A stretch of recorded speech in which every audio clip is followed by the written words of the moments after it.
Yo, this is so dope. I'm so glad I found your show. I can't believe you were already this deep in covering the solo queue scene. Hey, welcome. I'm glad you found solo queue. Yeah, I'm coming up on 2 years in December. It's been a whole lot of fun. I hope you enjoy the show. Oh yeah, this is pretty killer. I can't wait to hear your advice on routes. On routes? Yeah, I mean, I'm pretty capable and I've come up with so many meta routes on my own, but I'm curious what you're coming up with. Probably not better, but hey, you never know. Routes. Oh, and tanking strats and prioritizing mobs. How are you handling trash mobs in Era? Man, so many people are just garbage at that. But my real question is, how have you been doing this for 2 years if solo queue just got announced? What? No, solo queue was announced right after BlizzCon 2023. What are you talking about? This is a new feature. Wait, what? I know the midnight announcement stuff was a bit botched and a little bit inconsistent, but I don't remember them announcing anything called solo queue. I don't know, man. I saw it on the internet. Solo queue confirmed. Where? Oh, I don't know. Somewhere. Here it is. There's the Blizzard logo. Headline is, "We are so getting a solo queue system for Mythic Plus." Boom. That isn't confirmed. This is a Reddit post categorized as speculation. Oh, so no solo queue for Mythic Plus dungeons? No, I don't know. Wait, you thought this was a Mythic Plus podcast? Yeah, what the heck else would you be talking about if not queuing up for group content alone? No, that's the joke. I don't actually queue up for anything. I play WoW solo. What? So why is it a queue if you don't do groups? You can't do Mythic Plus alone. I know, and that's why I don't do Mythic Plus. But that's why it's clever. You don't need to queue up to play alone. I don't know. Sounds weird. Anyone ever tell you that you're not that funny? I teach 9th grade and I'm married, so yes, all the time. Ooh, whatever, man. I'm out of here. Please like and subscribe.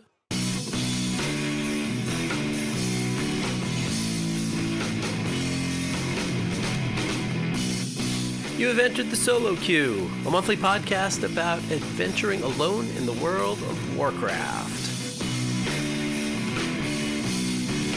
Thanks for joining me. My name is Dave Gagne.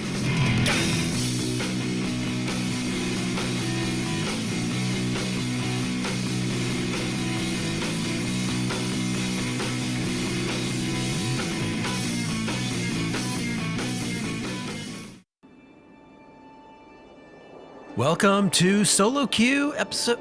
Oh, wait, hold on. I need to get one more last delve in. Hang on.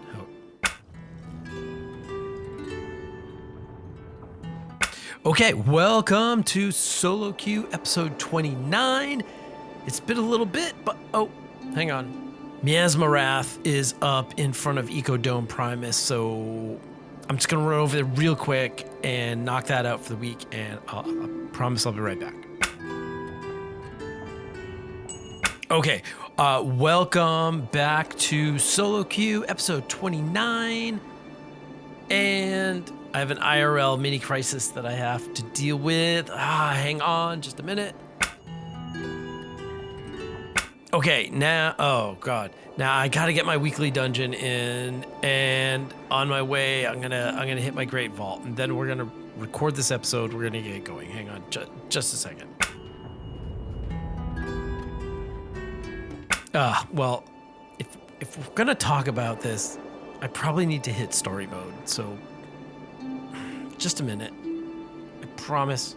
Lots of good stuff. Just we're almost there.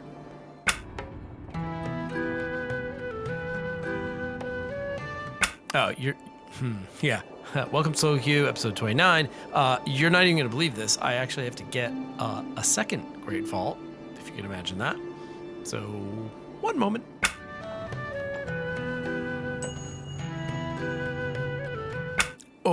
Okay.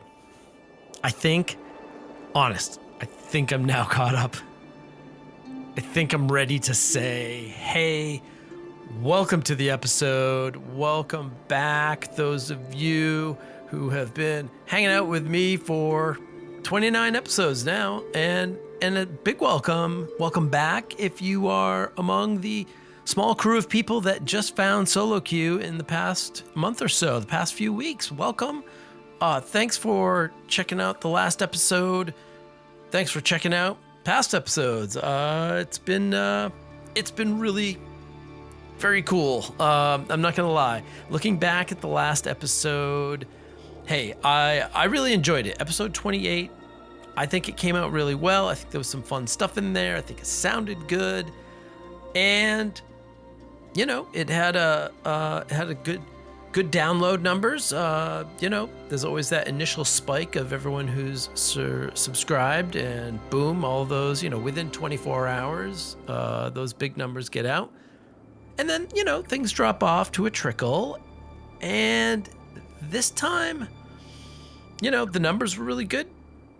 Again, I like the episode. I thought it was good, but the trickle rose to a very steady rush and kind of ebbed and no, it didn't ebb much. I said it would flow. It bumped up. The last month has been great, and I cannot attribute that to episode 28. I got to give credit to my friend Denethar over at Azeroth United. I have him to thank for that. In case you missed it, he celebrated 2 years of his podcast, 100 episodes of his podcast, and did so in that episode with a couple of interviews. And I was super excited to join him to talk about WoW and podcasting and life. So welcome. If you're an Azeroth United fan and that's how you found Solo Queue, so glad you're here. I hope you enjoy. As you might have surmised, he and I have very different episode cadences, to be sure. Denethar, man, bang, bang, each week out with what's going on in WoW, what the news is for the week, interesting topics. So it was really a lot of fun to hop on his show, and we have been chatting behind the scenes as to what's gonna come next, and we're brewing up some interesting stuff. So stay tuned. I have to admit, this podcasting thing already is a little bit funny. And then podcasting about a video game that, let's be honest, most of the people in my world do not play. I'm always loath if people find out about the podcast. I'm always, a little reticent to say, hey, yeah, you should go check out episode 28. It was really good. I really liked it. Hope you enjoy it. Because, how long can you listen if you don't play World of Warcraft? And, my family doesn't play World of Warcraft. At least, my mom and my parents, whatever. There's a lot of people, close friends. A lot of people don't play World of Warcraft. So what I've actually been doing this. I've been recommending to friends who are curious about, what the heck I'm doing with this thing, to go check out Denethar's interview and listen to the interview. And if you haven't yet, I hope you'll check it out, because we kind of got away from just strictly WoW, and we really did talk about life and podcasting in general, and that was fun. And of course, we dipped into Warcraft and what's going on in Warcraft and what we like doing. So yeah, for people who don't really get the game, and I can't in good conscience send them to go listen to me talk about Warcraft for 2+ hours, I've been sending people there, and frankly, I'm grateful to Denethar for that. That's a great way for me to share what I'm doing with some friends. So thank you, Denethar, and yeah, more to come down the line. Don't hold your breath, but down the line. And what have you done lately? Okay, it has been really busy here at Solo Queue headquarters in many different directions, and most of them are real life directions. It has been almost a month since the last episode, and that was not the plan, of course. What have I been doing? Well, I've moved the Solo Queue headquarters. We are no longer chained up down in the basement near the furnace. My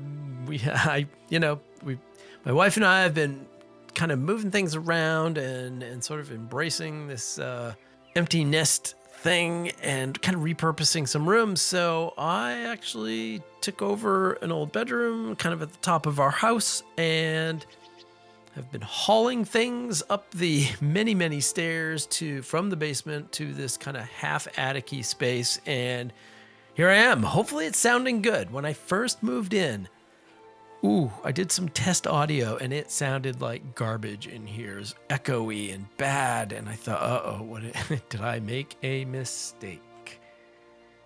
Hopefully. And I think the intro sounded good. I've got the intro recorded, and edited, so I've heard it. I think it sounds good. Hopefully this is all sounding good. You'll let me know if it isn't. I feel like it's one of those things that almost no one would ever know the difference. But if I hear it in editing in, a couple hours, I'm not gonna be happy. But I think we got it solved, and the room's starting to feel good. Putting books on the shelves, and of course the Warcraft stuff was up on the shelves first. So I gotta set the mood here. No more having to shut off the furnace so that I can record a podcast, and also no more in the middle of winter forgetting to turn said furnace back on, freezing pipes, causing lots of, money, costing money and time, and yeah. So there's some good stuff. No more Doug or people walking on the stairs up above me while I try and record. I think I got one last little bit of that in the last episode. And I think if I remember right, I stuck it at the end after the credits. So, 50-50. I often throw something after the credits. If you're not listening all the way through the outro, the thank yous and stuff, you might be missing little bits and bobs. You never know. So now I'm up in the attic. It's warm. I don't want to have windows open too much because there's helicopters that go by and there's stuff. And, if I turn a fan on, it's going to be really loud. So this is a different place. It's going to be interesting. But yeah, we are in our new home. So here we go. And in moving that, we have a ton of books in our house. We love books. I love books. My wife loves books. The kids love books. Kids haven't moved all their books. So we have lots of books. And my father-in-law loves books.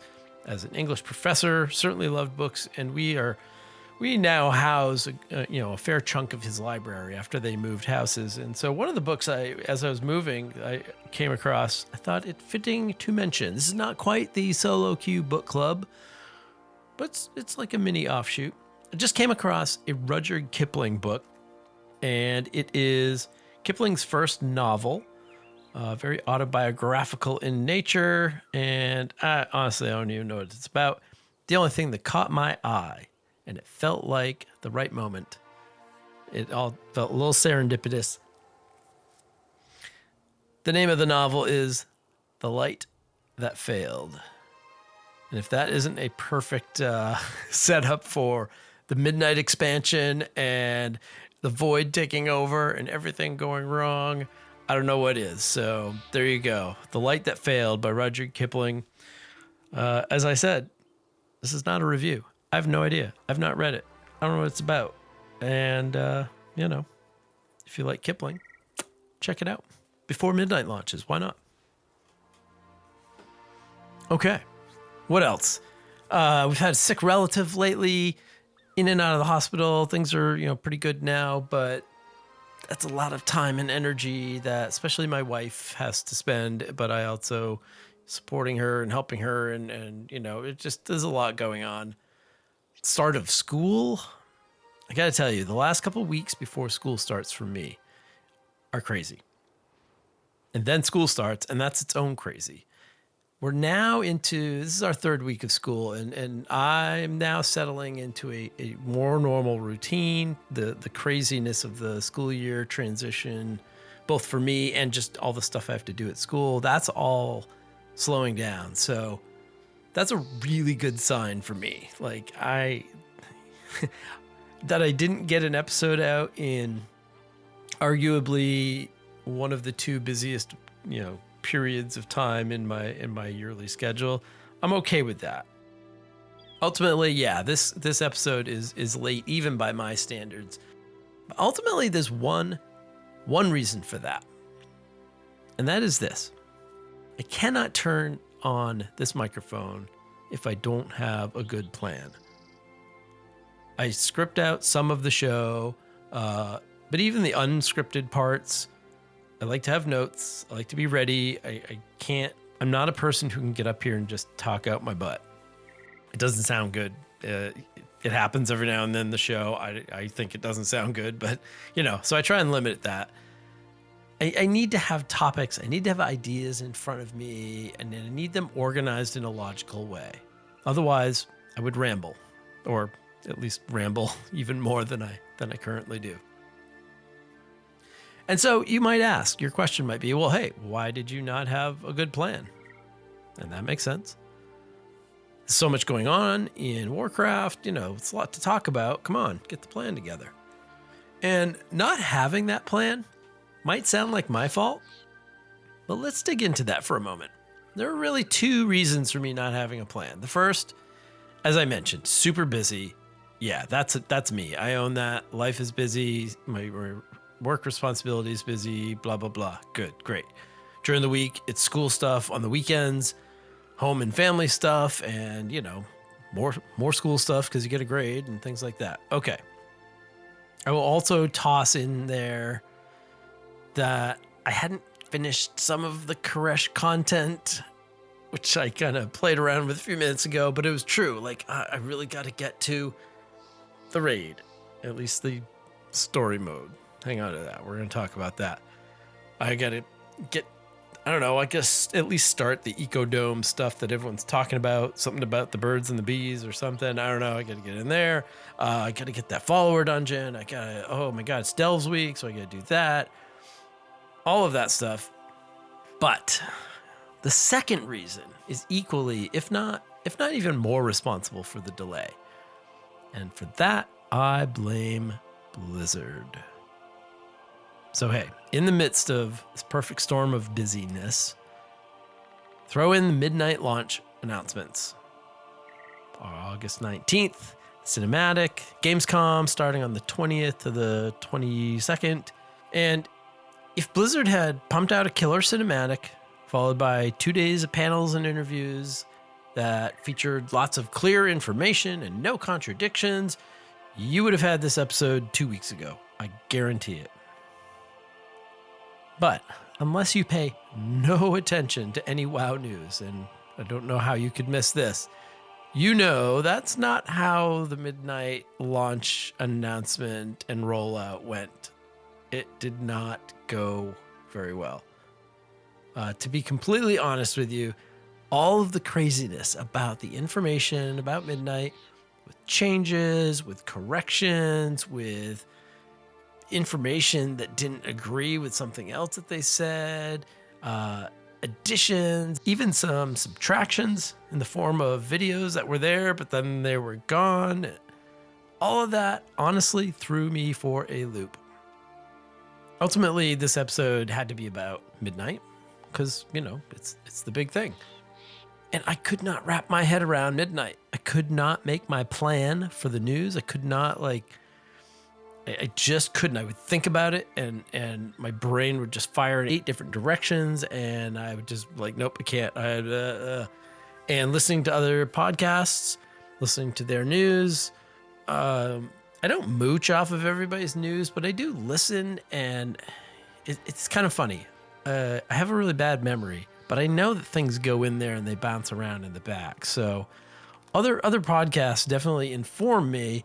I'm just not plagiarizing and copying off them. But even listening to how many starting zones have there been and how many Azeroth Uniteds have there been and Live Laugh Lores and Blizzard Watches and all of these different news shows, and still nothing was making sense because there would be corrections and new things coming out, and I couldn't do it. Interviews, random interviews with Mr. GM and then with somebody else, and oh my goodness, it was too much to sift through and digest.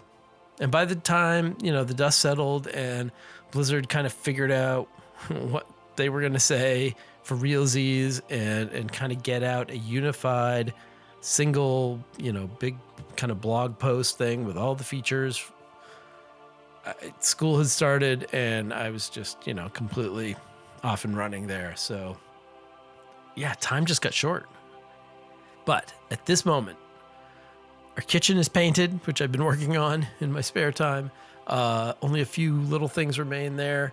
The new solo queue studio office hangout is functioning.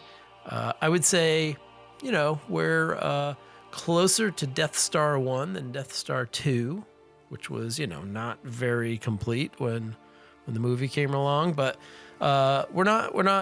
we are fully operational. Hopefully, if you get a podcast in a couple days, that'll prove that. But, there's still some aesthetics and things to take care of, but we're close. Everything is done enough and cleared off my plate enough so that you and I can just talk about World of Warcraft for a little while. So let's move into our next segment in this episode with what it actually was that I have accomplished in the game in this last crazy month or so. All right, here we go. And what else have you done lately? So the episode title for last month, 11 point, who cares, it's almost midnight, that kind of turned out to be true for me. After the episode dropped on the 19th, after the Gamescom announcement on the 19th, after all the kerfuffle in the news, I don't know what happened. I just kind of dropped out of Koresh. I kind of stopped playing in Koresh. I'd finished up the questing. I was to the point where I had the raid quest. So, I mentioned, I think I mentioned in episode 28, I was thinking about doing LFR. I was considering it. Probably, going to get to story mode. But I just sort of ducked away. And in the spare time that I did have here and there, I turned my attention to gaining those final couple levels to get me to the 80% mark that I mentioned last month. 80%. It turns out the numbers, I was just shy in levels, shy of 80% of the maximum number of levels you can have on a 65 character account. And I thought, okay, I just need to knock out, what was I, 1 or 2 levels? I forget now. 1 or 2 levels short. Okay, but who? And a character named Jizo, Jizo. That Jizo caught my attention. Jizo is a Horde Earthen monk. And, obviously they come in at level 10. I think I don't know, walked around a couple of times and got to a level 11. And Jizo has sat there since whatever, 11.0 or whenever we got the Earthen allied race.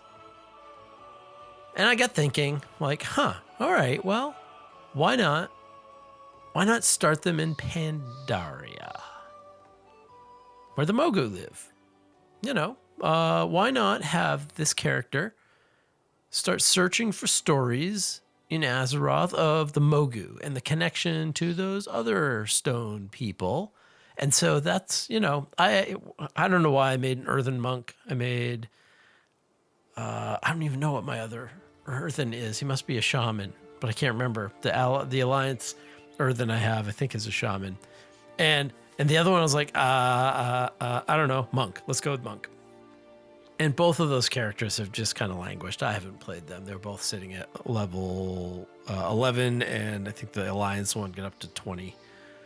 And so as I got thinking about what I'm going to do with this character, I thought, you know what? Yeah, why not? Why not have her get excited to be kind of an archaeologist looking into the past of the Earthen, but looking into, other beings like the Mogu.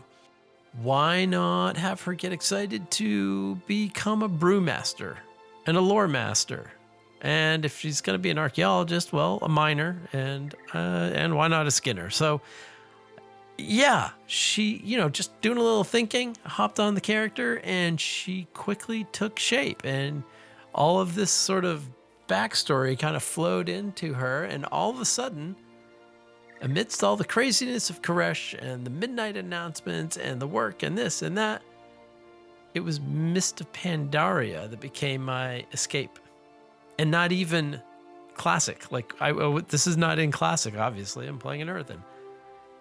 And yeah, to get away from it all, I just needed to start leveling yet another character. And that was kind of the perfect thing to kick off what, essentially is the last month or so of my game time. When I did wander back to Koresh eventually, unfinished business. I don't want to fall too far behind. I, could use a few armor upgrades, what have you. I was really excited to get the Postmaster's Express Hearthstone. That is now my new favorite Hearthstone. I like collecting Hearthstones. They're fun. Different characters enjoy different ones, fitting into whatever their story is. And this was for my Paladin main by the name of Kairos. And Kairos is what was the mail? There was the mail questing. Oh, to get Katie Stamp Whistle. How's it going? The essentially the toy which summons your mailbox. Katie shows up and she's ready to give you the mail. And that's a great toy. 3-hour cooldown, but throw it on every character and they get out of a raid and you get too much crap and you're not near something, but you need to mail. It's great. Pop out Katie Stamp Whistle. She delivers the mail and there you go. And so he's always been kind of like this kind of part-time mailman, I guess. I don't know. I don't know what to tell you. It has weird things in it. So it seemed fitting that he would go get the Postmaster's Express Hearthstone. So I hopped in, did whatever little questing. I think I had actually started it, and then I went in and did like one thing, and then I had it. It was very confusing. So, but I have it. Yay. And once school started, September 2nd, I think, for us, I had some time. I did jump into Koresh and, a little more phase diving, some world quests, what have you, and just started to get caught up. Of course, when I first jumped in, hey, okay, let's go to Dornegal. Let's, get the weekly quests. And isn't it nice that you can bump up three weeks worth of quests? That is, for people who don't just hammer, play on the regular, that's really great. I can remember every expansion before this, back to when I started, where, okay, it's this week and you got to do these things and thinking, oh yeah, I really want to do that. It's World Quest week. I want to go get my 10 World Quests and extra rep and whatever's going on. And then I'd be busy and I'd play for a few minutes, whatever. And then all of a sudden it's like Monday night. And I'm like, oh man, I haven't done it. It was almost like I forgot my homework again, which, it's the story of my life growing up. And isn't this a great feature? Because you can collect 3 weeks of those weekly quests and turn them all in. They don't expire week to week to week. That is such a small, huge thing that they changed. And I'm so glad. And it sounds like in the Legion remix that is coming down the line soonish, there's going to be kind of a similar daily rotation of quests or something. And essentially they're doing the same thing. You can stockpile a whole bunch of those quests that are, I guess in the Legion remix, it's going to be daily, but you can stockpile a whole bunch of them and then come in and knock them all out. So again, we talk about, is Blizzard honoring people's playtime? Are they honoring their various schedules? This is a 20-year-old game, and people who were, loving the crap out of this at age 15, they have kids and jobs and stuff now, so things are different. And so if you're not demanding that, ooh, to be successful and enjoy this, you have to log in every day, period. If you miss a day, that's too bad. That day is gone. This is a big change that benefits so many players, and it hurts no one. That's always kind of my mantra. Are they adding things that are going to hurt players, or are they adding things that are going to expand the game for some people without taking away from others? And this is one of those things. So kudos for that. Thought I'd mention that.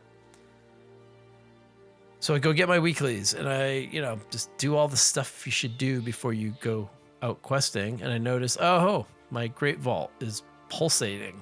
I'm not even sure I'd ever seen that. I was like, I guess I forgot to get a vault a couple weeks ago. The last time I was playing in kind of the live, current content.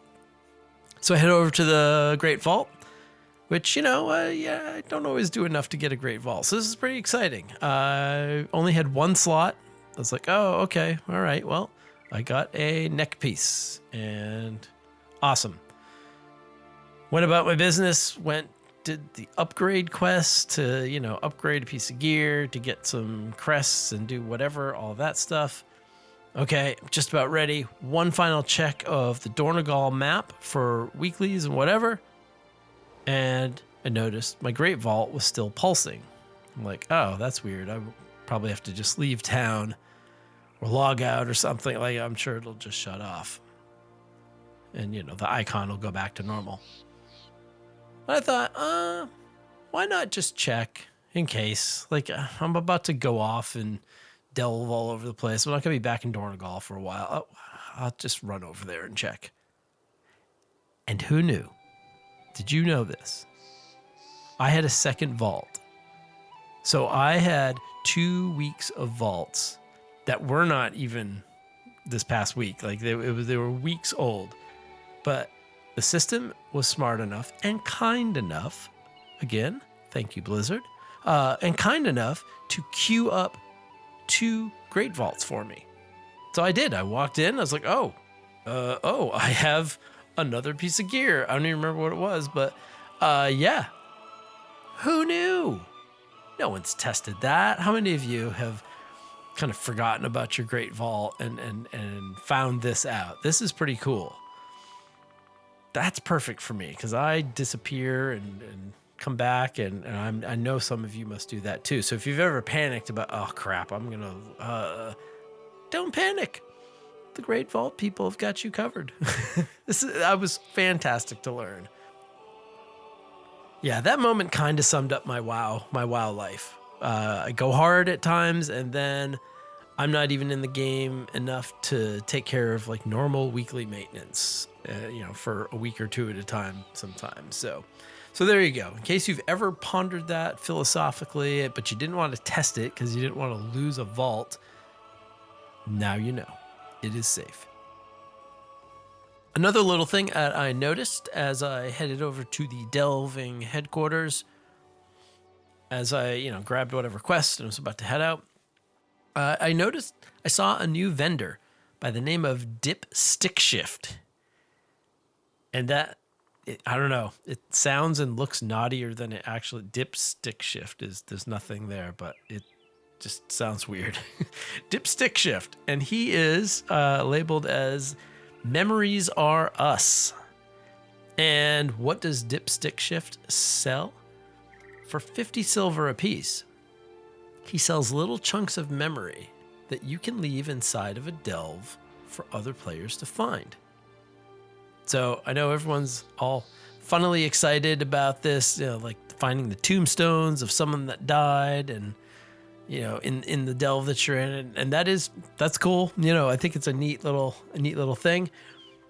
This is really kind of cool too. And I haven't seen one of these myself, but Dip Stick Shift, which somehow I don't even understand. I thought, this is gonna be so hard to say. I can't say it wrong. Dip Stick Shift, Dip Stick Shift. I can't even say it wrong if I try. That's so weird. Anyway, Dip Stick Shift, 100 times. I could say it 100 times. He sells these little chunks of memory. I want to say there's about 12 of them. I bought them all because, 50 silver. Does that even mean anything? 50 silver. And you do. You in the delve, you just click on the item in your bag, and you hear a famous quote from a famous Warcraft character, and it leaves basically a little crystal in the delve. And I don't know what it looks like when you come across one of these. I don't know if you have to actually click on it.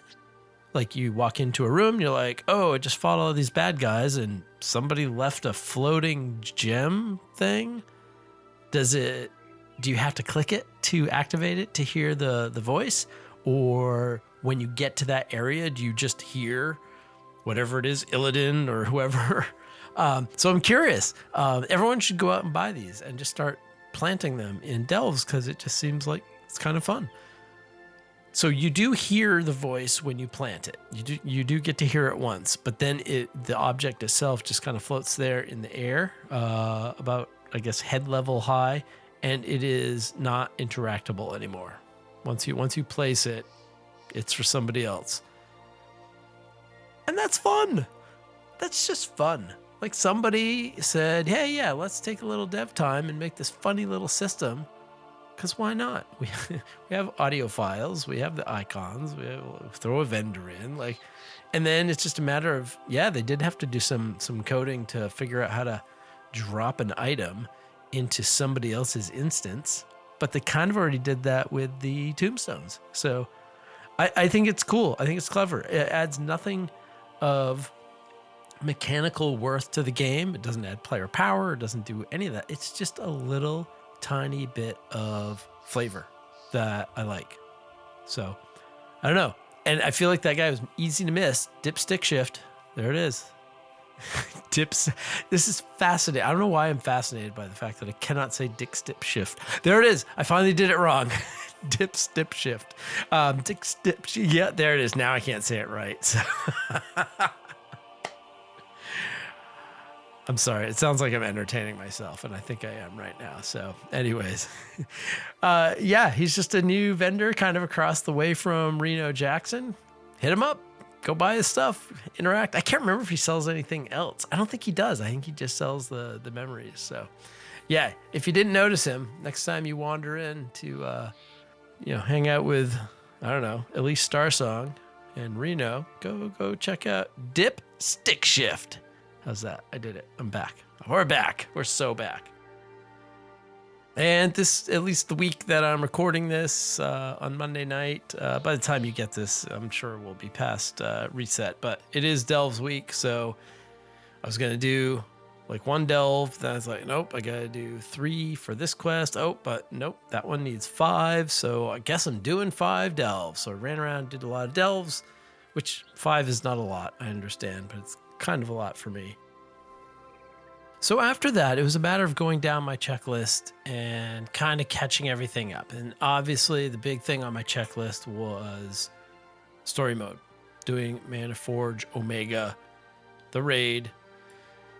And yeah, as much as I talked about doing some LFR, and that might still come to pass, we'll see, check in next month, but it didn't yet. So, okay.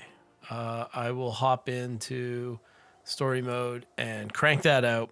I'm pressed for time. I've got to get to this podcast. Fine, we'll do story mode.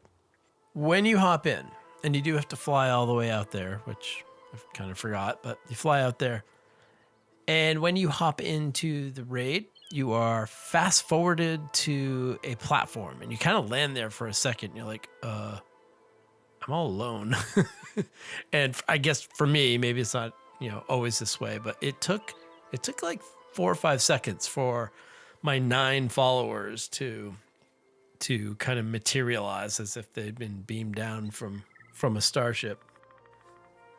They appear, and all of a sudden, okay, yes, we're 10 people, we're 10 characters ready to save the world. And before we do, I kind of look around. I'm like, okay, we're on this weird platform. Yep, got some bad guys up ahead. I turn around and also check the map, and you can turn around, you can see the round platform where King Saladar should be, but it's empty. No corpse, no nothing. Obviously, he hasn't been killed, but he's also just not there. So you really do just get dropped into the middle. So there I am. My 9 friends are there, and we get started. And what was, I think, a little bit different from the last story mode, or at least the last one I did. Oh no, I did.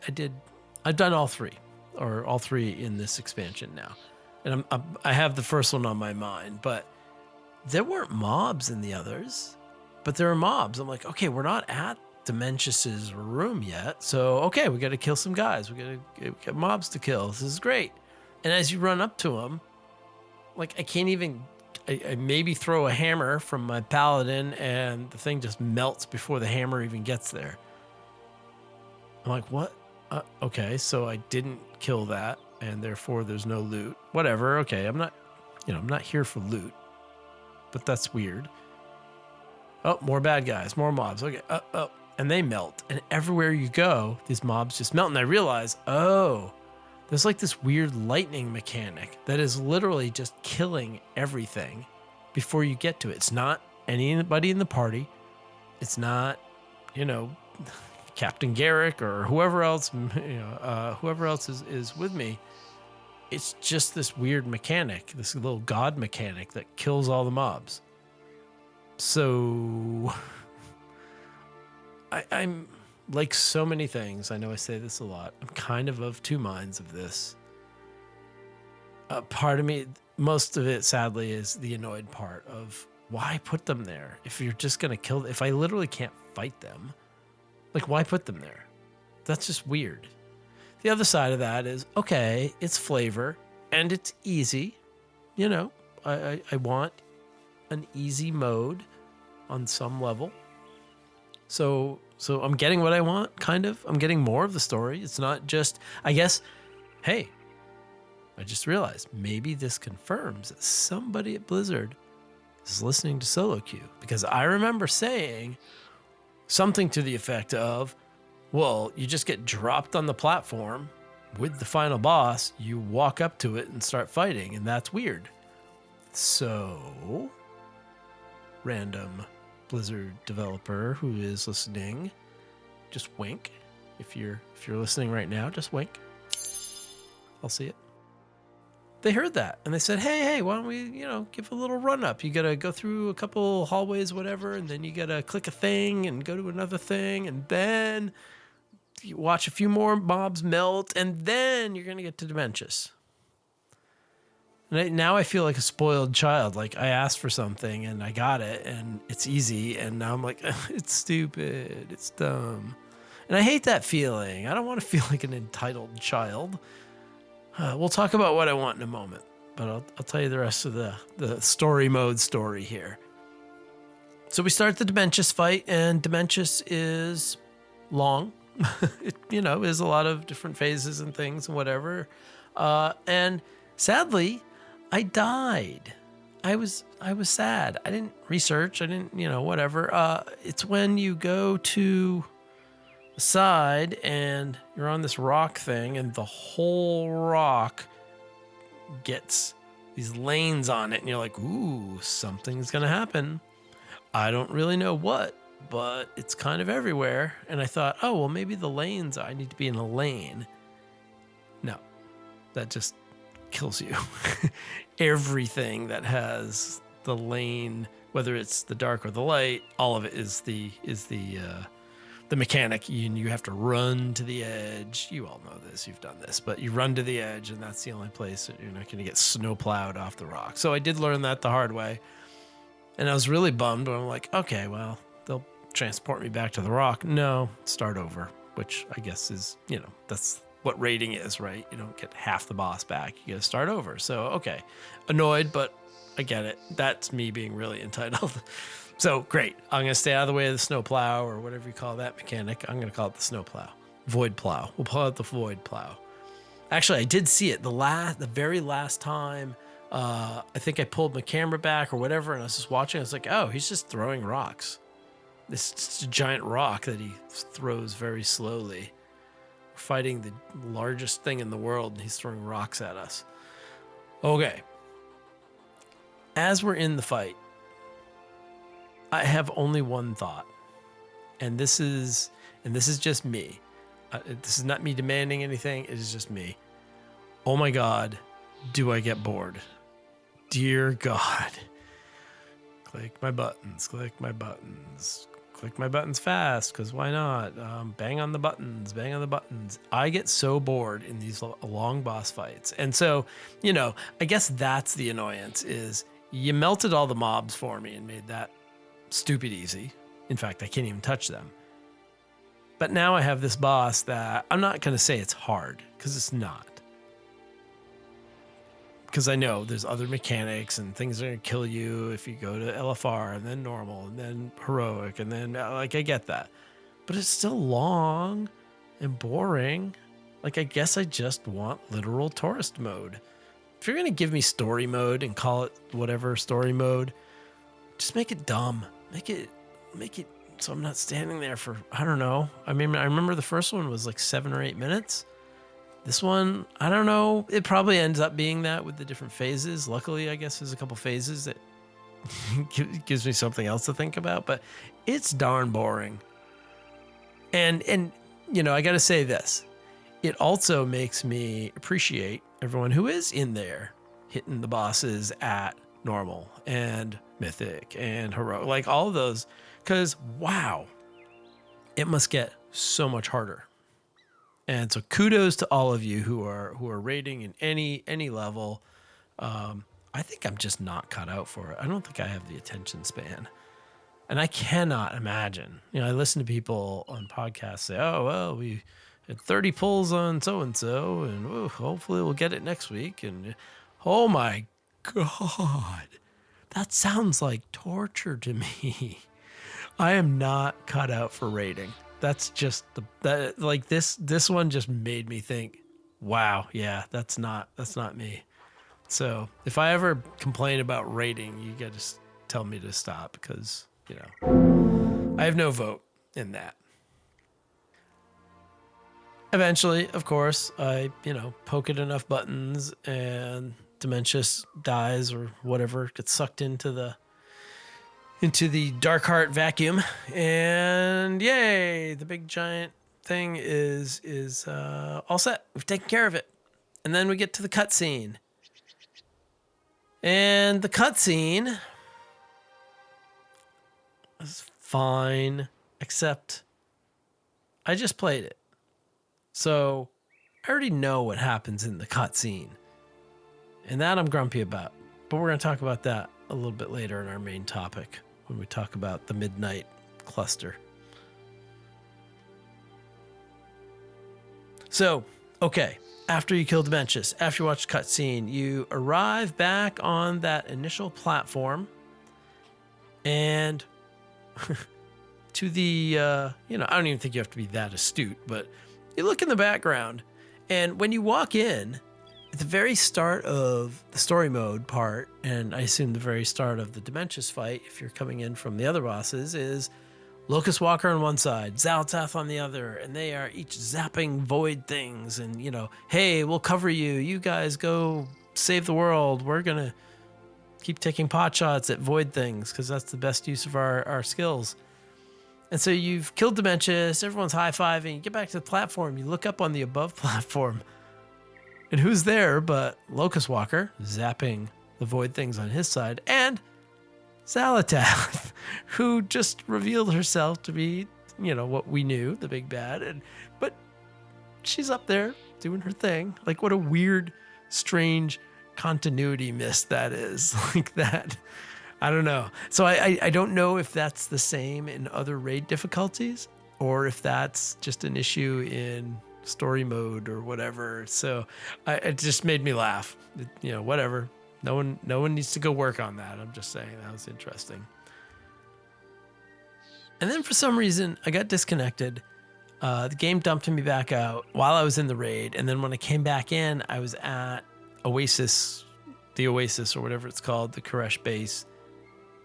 And I tried to do the stay a while and listen, and I had no audio. So the little no audio thing that I mentioned a bunch of episodes back, that keeps happening to me lately, the last couple times. So I had No. Oh boy, it was some cinematic where I missed the audio as well, and I don't remember what it was. I guess it was the Venari thing, and Venari's comments and stay a while and listen. That's after no Venari voice. No, I was really grumpy. I stayed there. I did the fix. You log out of the game. You actually quit the game. Drag your cache file somewhere else, throw it away, or just I always drag it to my desktops just in case it's useful. But when you reopen the game, the cache file gets rebuilt. And whatever, I don't know why that's the fix. It is the fix. I clicked on the stay a while and listen with Illyria again. That's what it was. It was with Illyria. And Illyria's voice was back. So I listened to it a second time, which was good. And there was something in that little interaction that made me laugh. There's Illyria, like life crisis Illyria. Oh my God. Damn that Xalatath. She's got her, I'm going to get revenge. I'm going to get her. She's threatened me. I swear revenge or vengeance or whatever she said.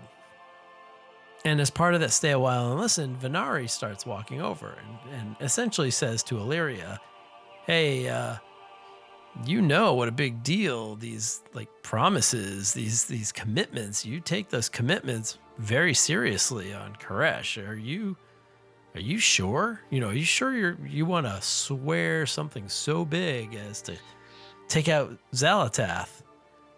And of course, Illyria is fired up and ready to go. Like, yeah, oh yeah, oh yeah. And what's Venari's response? Oh, okay, well, good luck. And then she walks off. I thought, wait a minute. I thought you were going to like, it's very serious and you're going to need some help and you're going to need some. Nope. I just want to make sure you were good. All right. Good luck. Good luck killing Xalatath. I laughed. It was very funny. It's another slight miss on the seriousness, or I don't know what that was. Having completed story mode, I had a thought.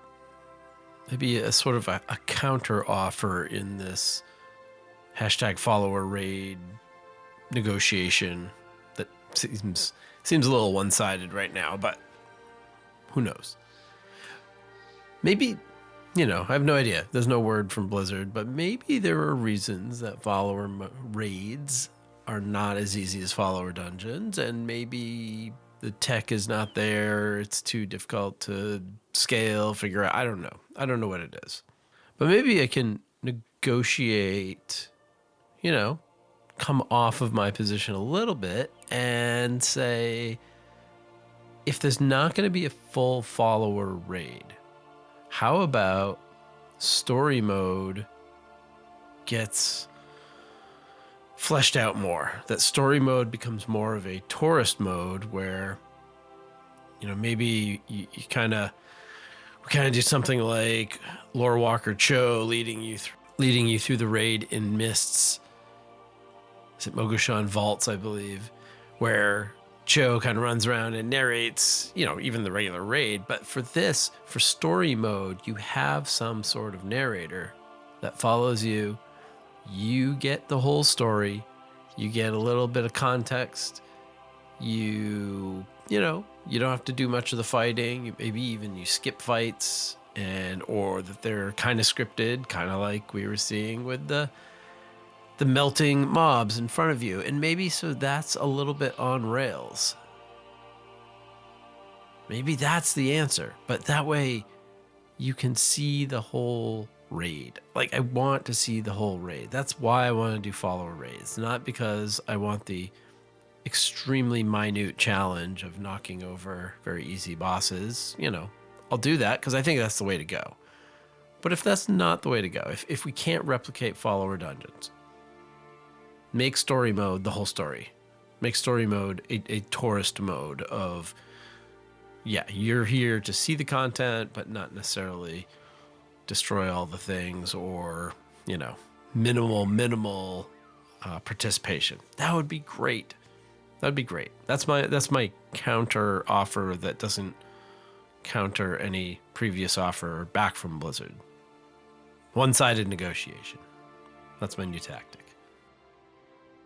After completing story mode, it was time to do the follower dungeon because I was told for the first time ever the dungeon has to go after the raid. So I immediately hopped into the dungeon and, okay, thought it was fine. I enjoyed Venari running along and narrating things as we went. I got back to the Oasis and I was like, oh, I should turn in my raid quest. And as soon as I do that, Venari proceeds to tell me that, hey, the next thing you really got to do is you got to go do that dungeon. I was like, I just did the dungeon. Grr. So, yeah, and this is when my dialogue dropped. So I had the Venari thing in the wrong place. But, yeah. So the second time I ran through the dungeon, I did not have Venari's dialogue. And then afterwards, did not have her voice or anybody's voice in the cutscene and didn't have, the whole thing. So I thought the dungeon was good. I like the Waystones. I think that's a great addition. I think they're nice and obvious. I love that they show up on the map. I love the graphic of them in the dungeon. And I just like the functionality of, hey, you just kill the thing. Start back here if you die. Like that just moves you up. And I think, again, is anybody served by massively long runbacks? And I don't even mean like Mythic Plus timers. And I assume that the Waystone system is part of that too. So I imagine that's going to help Mythic Plus players, although, it'll just be tuned to a different time. But anyway, nobody needs the long run back. Like that's not honoring players' time. So that's good. I like the Waystones. The final thing that grabbed me while I was at the Oasis, I'd been kind of ignoring this for a little while because frankly, I heard a lot of people talk about how much work it was, and I thought, I'm not up for a big questline thing. Well, having knocked off story mode, having knocked off the follower dungeon, having done all the delves, and basically having caught up for the week, I thought, all right, I will start this Ecodome questing, evolution quest, whatever. I'm totally blanking on what it's called. And sure. And I had done whatever I needed to do up to the point where they opened the portal to Stormsong Valley. And I was like, whoa, yeah, I can't go to Stormsong Valley. And I'm glad I didn't back then, like weeks ago, because it's not just, oh, hey, go to Stormsong Valley, get a couple things, come back. You're there for a bit. And so I finally, like I said, had time. I thought, okay, gonna hop in there, start this Ecodome succession thing and see what it's all about. And at some point, I did a few quests and did some bees and did whatever and saw lots of honey. And here we are hanging out with these bees. And at some point I was like, okay, I think now I'm just kind of procrastinating doing my podcast because I still at that point had not sifted through the news, and I said, okay, nope, it's time to stop massaging the bees and getting the honey, and it's time to get to the news. So, well, we're not gonna do the news yet, but I need a drink. Interest ya in a pint? Choose wisely. And we're here. We're here in Stormsong Valley, so why not head just down the road a little bit? Back to a place that we spent, as an Alliance player, a lot of time, and as a Horde character, as a Horde player, attacking this area and, questing and whatever, world questing and stuff. Let's head to Brennadam, the kind of main village in Stormsong Valley, away from the coast, kind of, sort of. There's a lot of coast in Stormsong Valley. We're going to head over to the Golden Flagon. And the gold, you might not know this. Why is it gold? Because gold is the color of honey. And of course, in honey country, what are we going to drink? Why, we're going to drink the Mildenhall mead, of course. So we step up to the bar, talk to the innkeeper, Nasty Buck. And, like most Kultiran men, he does look just a wee bit nasty. So, we're very polite as we order our Mildenhall mead. Let me show you what I got. Mead, of course, is made from honey. It's made by fermenting honey and water and yeast and other botanical things that you want to put in there. So this is the perfect drink after vacuuming up bees and defending the queen bee and all the stuff. And it sounds like I have a lot more to do. So we're going to spend a few minutes here in the Golden Flagon. Why not? I'm not going to lie, as I was researching, also literally like running around in game, researching what drink for this month, I thought, oh, Mildenhall mead. Well, mead, I think mead is from honey, I'm pretty sure. So of course I had to check it out. And yes, confirm. That's why I shared that nice little tidbit of IRL knowledge with you, that mead is made from honey, fermenting it's the sugar. It provides the sugar for the fermentation to do the thing. Not very different from wine, actually. But that, of course, just got me thinking, hey, could I make my own mead? How hard is that? And I've got sources of good honey, people around, some beekeeping people around here. 20 minutes later, I still had not tackled the midnight news, but I did have some good ideas about how to make my first batch of mead. So this is not a good brain to have. I suggest you don't go with this model if you've got a choice. Travel safely now. And as I was wandering around the world adjacent to Warcraft, not inside the world of Warcraft, but navigating, I think this was Reddit actually, or maybe probably Reddit. I saw something and I thought, hey, here's an occasional segment that we could make, and we're gonna call it, while we're sitting here drinking our mead, we're gonna have a nostalgia moment. The sands of time are plentiful, but precious. I have two little nuggets for our inaugural nostalgia moment. The first, as I said, I was rolling around on Reddit for something, and I saw somebody put a post online about, hey, remember how great Azeroth Public Radio was? And that was the podcast. I don't know if you caught it. If you if you haven't and you enjoy this show, you should go find Azeroth Public Radio. There are, I want to say 6 episodes. I don't actually remember.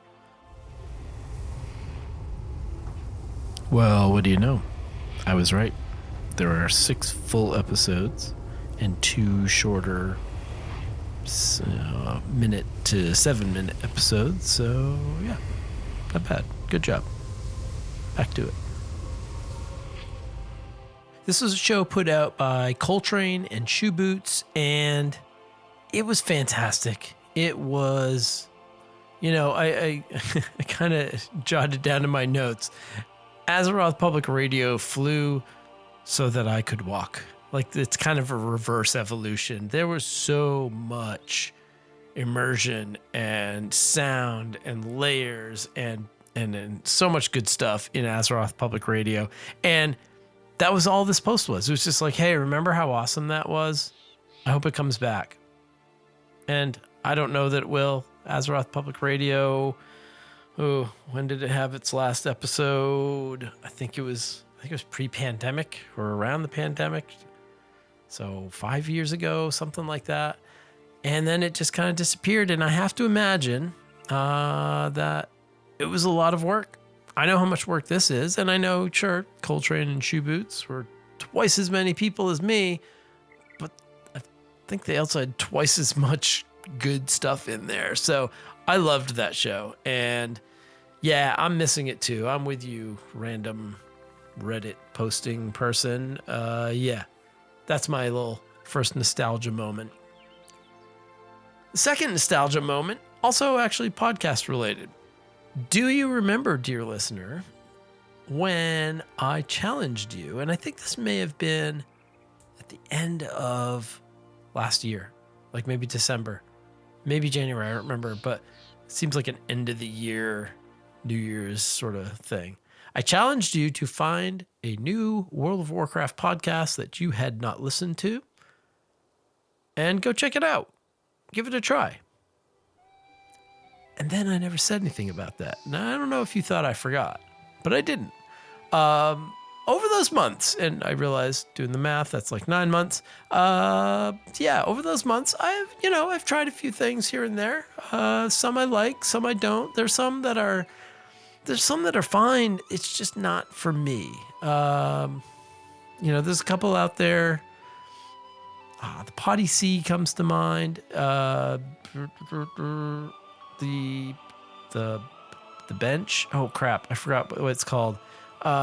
Both of those, they're fine. They're just not talking to me and what I play. And, high end rating and key running and stuff. Yeah, so I've given those guys a try. I just can't do it because, partly because I don't have infinite time, but really, it's just not my game. So it's not a knock on anything they're doing.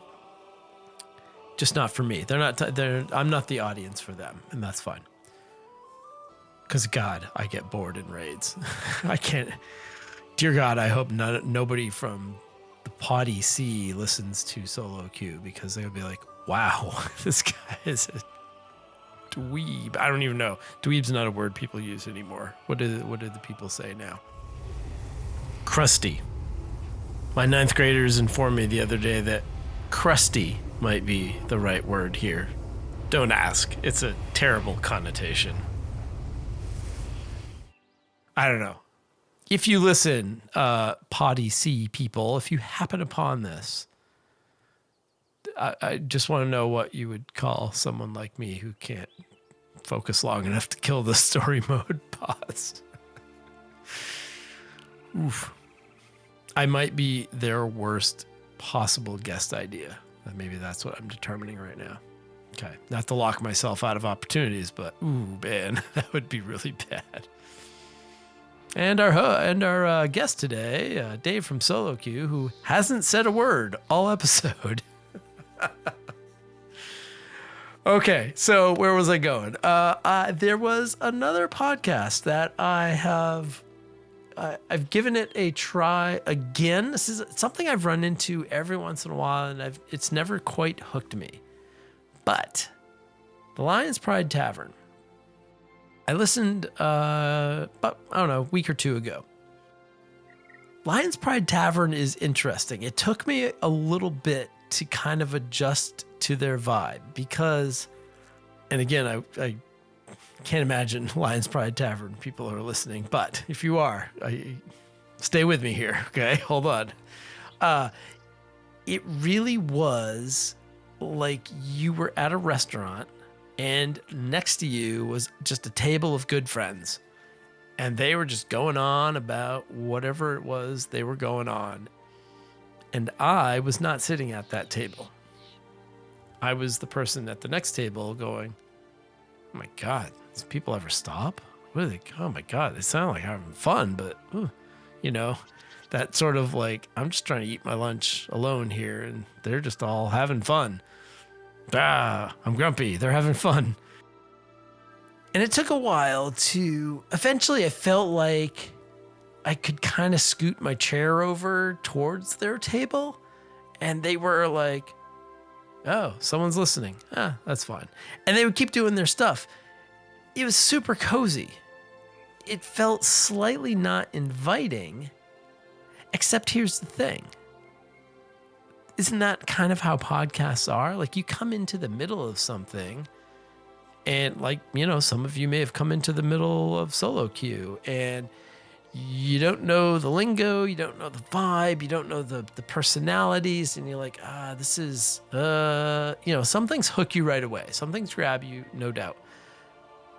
Lion's Pride Tavern didn't grab me right away because they were just being entertaining, but I didn't know any of it. And I actively was like, nope, I got to keep listening. I gotta kind of push past this point. And I thought, if I can't, then sure, okay, maybe it's not quite for me. But I did, and I kind of kept listening, and okay, yeah, getting into it, feeling the vibe. And not that this, I'm making this a little bit more dramatic for effect, but, and then whose voice popped into my ears for the first time in forever? And of course, it wasn't like that. This person had been in the podcast the whole time, but for my dramatic storytelling, we're going to go with that, okay? It was Mac from Goblin Goldcast. Goblin Goldcast is one of the first early podcasts that I was listening to all those years ago. I'm like, oh my God, that voice, like, it literally traveled through time. It took me back at least 8 years. I don't know when those guys were up and running and they kind of shelved Goblin Goldcast as its own podcast years ago. But all of a sudden, out of nowhere, comes the voice of Mac, one of the two co-hosts, with the same timbre to that voice, the same laugh, the same funny stories. He even at some point mentioned his co-host Dex, who was the, kind of the main host. I mean, it was a partnership, but Dex kind of handled a lot of the hosting, and instantly I was just like 8 years back. And this is not in my notes. This is just hitting me now. That's kind of the magic of some of this audio. That's kind of the magic of putting sounds out into the world. They don't even have to be good. I don't know Mac. I don't know, I don't know anything about him other than he lives in Alaska and used to be in the military, in the Navy. So I guess I know a few things about him, but I'm not a stalker, I promise. But this is going to sound like not a nice thing to say, and I don't mean it as nice. Mac's got a great, fun voice, but it's not Dan Rather. It's not like, and neither am I. That's what I'm saying. I'm not anything special. But there's magic in that familiar sound. And for some of you, for some of us, where sound can generate like emotion and feeling and pictures in your head and take you places, it's just so cool. Like, that was so cool. That was such a cool moment. That's why there's the nostalgia moment that is going way, way too long. And as luck would have it, Goblin Goldcast is not actually dead. They have a Goblin Goldcast segment on the Lion's Pride and Tavern where, and this took me full circle. As nostalgia would have it, as luck would have it, Mac had advice on the Goblin Goldcast segment of how to get your Mr. Pandaria Half Hill Farm up and running in Mop Classic. I'm not kidding you. It was like literally nothing had changed, because that was the single biggest gold making strategy that I took away from all the episodes of Goblin Goldcast that I listened to.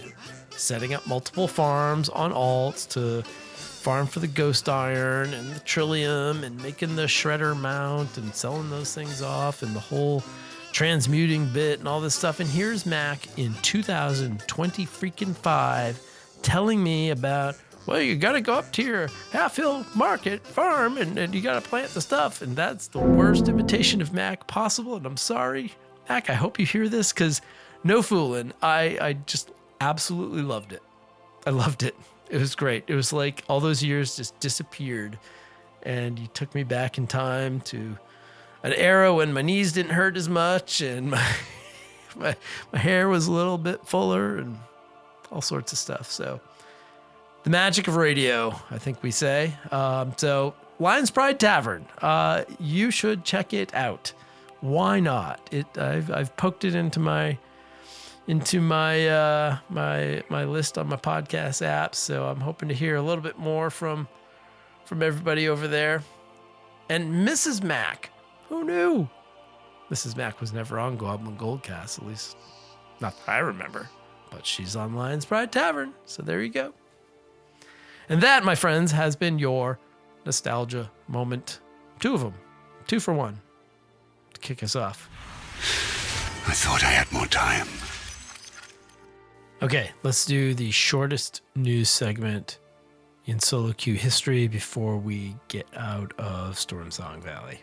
You bring news? What news from the mainland? Have you any news?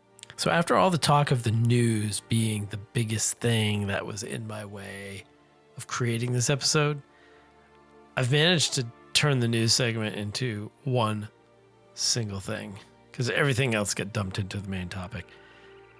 And that is this. Outside of midnight, there's not a lot going on. We do have Legion Remix coming in 1.2.7. My, the fact-checking editor is awful busy in episode 29. It is patch 11.2.5. And also, we now have a Legion Remix launch date of October 7th. Get ready. Back to Dave and his bumbling. My goodness. We do have the character limit going up to 70. We have various parts of the midnight announcement coming, some of which we'll talk about. But none of that's new, so it can't be in the news. The only thing I have in the news, once I trim midnight out, is this. Apple has announced its iOS 26, and included in the features in Apple's iOS 26, the operating system for iPhones, there's a new feature called Enhanced Dialogue in the Podcasts app. And this Enhanced Dialogue feature has me a little bit worried. I'll read from the announcement. The podcast app includes an enhanced dialogue feature that is designed to isolate voices so they sound clearer amid any background noise. To use enhanced dialogue, whatever, blah, blah, blah. The point is this. What I initially heard, and this doesn't necessarily contradict that, was the enhanced dialogue feature is essentially going to kind of knock out all the background noise. And if you know, dear God, if you're listening right now, if you're listening more than an hour into this show, you know that the show has background noise. It's part of the immersion. And I think, wow, that's weird. If you let people just kind of cancel one of the features of your show, and I know some people would rather, my wife included, would rather not have music. Why do you have music? She says. I'm like, because it's part of the game. It's great. I try not to make it too loud. I try not to make it distracting. I've learned my lesson to not use rain ambiance background music. That didn't work. It was like episode 4 or something. It was really bad. It wasn't 4, but it was really bad. Sorry. I'm still sorry about that. But I'm worried that this will kill some of the vibe, the mood of the show. And now, obviously, it's an optional thing, so you can turn on or you can not. And hey, I guess if you really want not to have the music, then get an iPhone, crack open the Apple Podcast app, and use that. You know what's weird? Very few of Solo Q listeners are on Spotify. Very few, like not 10%. And that's fascinating to me because, Apple, Spotify, those are the two big podcast dollar outers. That's not the term. Almost 2 years into this and I'm still making up terms. They are two of the biggest podcast feeds out there, and a lot of other things just kind of feed off of them. And yeah, no, it's interesting. Like less than 10% of you, according to my numbers, are listening on Spotify right now. So I don't know. It's just a thing. It doesn't mean anything. It doesn't mean Spotify people aren't as good. It just is. So hey, Spotify people, if you have friends, I don't know, recommend the show. Ultimately, I don't care where you listen. I listen in a couple different places. So there you go. Okay. And that's all the news. There you go. Like I said, we've never had a shorter news segment. Which means let's get out of Stormsong Valley. Let's let's take a ride, right? First, we got to get off of this little island. And on an Alliance player, I think this works slightly better. I noticed this just the other day, again, doing some research. One of the things, obviously, we're getting in Midnight is a huge revamp to the top of the Eastern Kingdoms, the continent known as the Eastern Kingdoms, and that is Quel'Thalas, the two current zones of the Ghostlands and Eversong Woods. And one of course, the knocks on those zones forever has been, we seriously still can't fly there. And of course, we still can't fly there because that would take, work to go and recode and redo and blah, blah, blah, blah, blah. And no one was doing that because there was no reason to do that. And so, it was the perfect storm of you get to complain about it all the time, knowing that it's not going to change unless something comes along. And now something has come along. Well, as I'll mention in a minute, I like these zones a lot. And I think I'm really going to miss them. And it occurs to me that, hey, if you want to see it from the sky, remember, there are ways to get up into the sky. You can hop on a flight path. And I kind of did this by accident because I hopped on an Alliance character and I said, hey, okay, let's go to Zul'Aman because I got to do a little research. So, chop. Let's go fast and hop on a flight path and no fooling. I was like, okay, you go. I've got to do some stuff. I was typing away on one screen, doing something, and I look up and I'm like, where the hell am I? I'm an Alliance character on a, griffin or whatever, flying around, and I'm literally flying around Keldanas, around the Sunwell Plateau area, whatever. I'm like, what am I doing? How did I get here? What did I do? And it took me a second, but I realized if you were an Alliance player, obviously not a lot of flight paths in the Ghostlands and in Eversong Woods. In fact, in that whole tip of the Eastern Kingdoms, there are two. One at Zul'Aman, which I was flying to. The other is the flight path to get you to the raid at Sunwell Plateau on the island of Keldanas. Well, you got to get up there, which means you have to go through the Ghostlands. You have to go through Eversong Wood. You have to go to the west side of Silvermoon City and then head across the, little stretch of water until you get to the island where the Sunwell is, and you can hop off, do the raid, do all the things, because, that was the thing. Well, if you go to Zul'Aman, hey, you know the wacky ways the Warcraft flight paths work.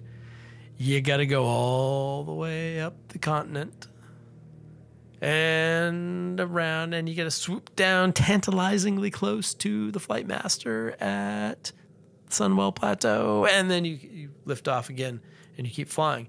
And what it does is it has the effect of giving you an aerial tour of Silvermoon City, at least kind of, around it, and Eversong Woods, flying right through, and you fly right next to the academy, the school that I mentioned in either last episode. I think it was the last episode.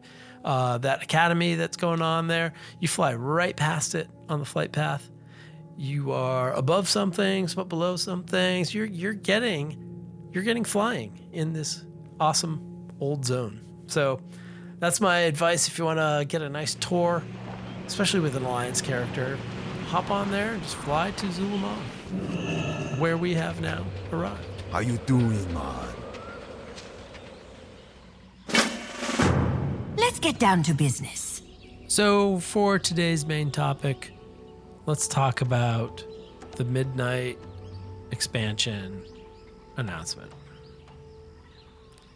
August 19th was the Gamescom announcement. The big hype train. We're excited. If you remember, another much delayed episode, but my last episode came out on August 19th, right before, hours before this Gamescom announcement. And I remember popping it on at work. And at this point in my work, I'm working with a bunch of teachers and kind of one-on-one and getting their computers set up. And at, I think it was 2 o'clock local time, like, all right, I'm going to put on the Gamescom announcement because I didn't know that it wasn't going to be right at 2 o'clock. Gamescom opening night live started at 2 o'clock my time. And I had not seen, apparently, I saw somebody, I heard somebody mention this, so I know it was announced, but I didn't see the announcement that the cinematic wasn't going to be until blah, blah, blah, whatever time, closer to 3:30, something like that. So about an hour and a half, hour and 40 minutes into opening night live.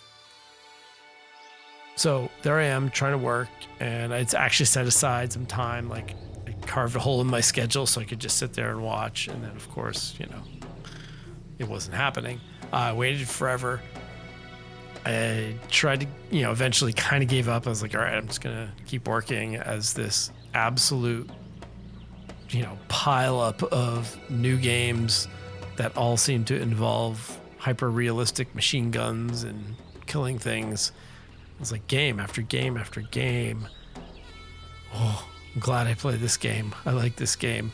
Those games didn't look interesting to me. Anyway, okay, it's time. I remember, and I may be misremembering, but I remember distinctly the two hosts, which, seem to do fine at what that event is, saying, well, and next is Blizzard and the World of Warcraft. Boy, Blizzard does those cinematics really well. Here we go. Okay, got it. And out comes Holly Longdale. Awesome Holly Longdale wearing a killer outfit as per usual. And she starts, just ripping off some Warcraft stuff to a crowd that, at least from my vantage point, could not have cared less about World of Warcraft. And she had some funny lines and some good jokes and some good setup for the cinematic. And you could see her like, I'm dying inside. What is going on? It was slightly painful to watch in that way. That was obvious the first time I watched it. That's not just me, jumping on the bandwagon of, this was stupid. It was uncomfortable at best. And then the cinematic. We'll talk about the cinematic in a minute. But then I remember after the cinematic's done being like, okay, yeah, that was cool. That was, maybe not my favorite, but that was really cool. And then you have the hosts come back on. They're like, yeah, okay, that was good. Next up is this shooter that blah, blah, blah. It's like, it was just so jarring to have, no lead in. A little bit from Holly that was, no fault of her own. That did not go well. And then nothing. Like, no one even cared. Back to the traffic jam of shooters. Blah. Okay, that was weird. And boy, that was just the first step in all of this, wasn't it? Here's my first complaint about the midnight launch. Actually, the second, because I just talked about the video. August 19th was a very busy day, if you remember, thinking back. By the time that cinematic wrapped up, and I, kind of maybe even watched it again or whatever, but essentially it was about 4 o'clock my time, which is about, I guess that works out, 4 o'clock, which is about 5 hours after servers had come back up after reset. And all 5 of those hours, I was at work. But think about what else happened on that day. This was the second week of rolling out the Mana Forge Omega raid. And that meant that LFR Wing 2 was launched and story mode. Now, needless to say, having spent all that time at work, and actually at work, busy, not just, I'll, pop on and play a little bit here and there. Nope, very busy. Yeah, needless to say, I did not have time to, in those 5 hours, go run story mode to find out what happened in the raid. And if you were planning on running LFR to find out what happens in the raid, well, you would have another week to go because LFR Wing 3 didn't come out until the week after. So if you were hoping to defeat Dementius and see what happens, LFR 3, you're waiting a week. If you were hoping to do it before the cinematic launched, you had about 5 hours, at least in my time zone. So it was, in my notes it says a bit disheartening. I'm actually going to up that a bit. It was more than a bit disheartening for Blizzard to spoil their own raid with the midnight launch cinematic. Now, mild spoiler alert. Warning, hazard approaching. If you have not seen the cinematic for the raid, if you have not seen the midnight launch cinematic, if you don't know what the gist of midnight is, and you really don't want to know yet, maybe I don't know. Skip ahead or whatever, but I don't think this is going to be a huge shock. Caution, avoid contamination.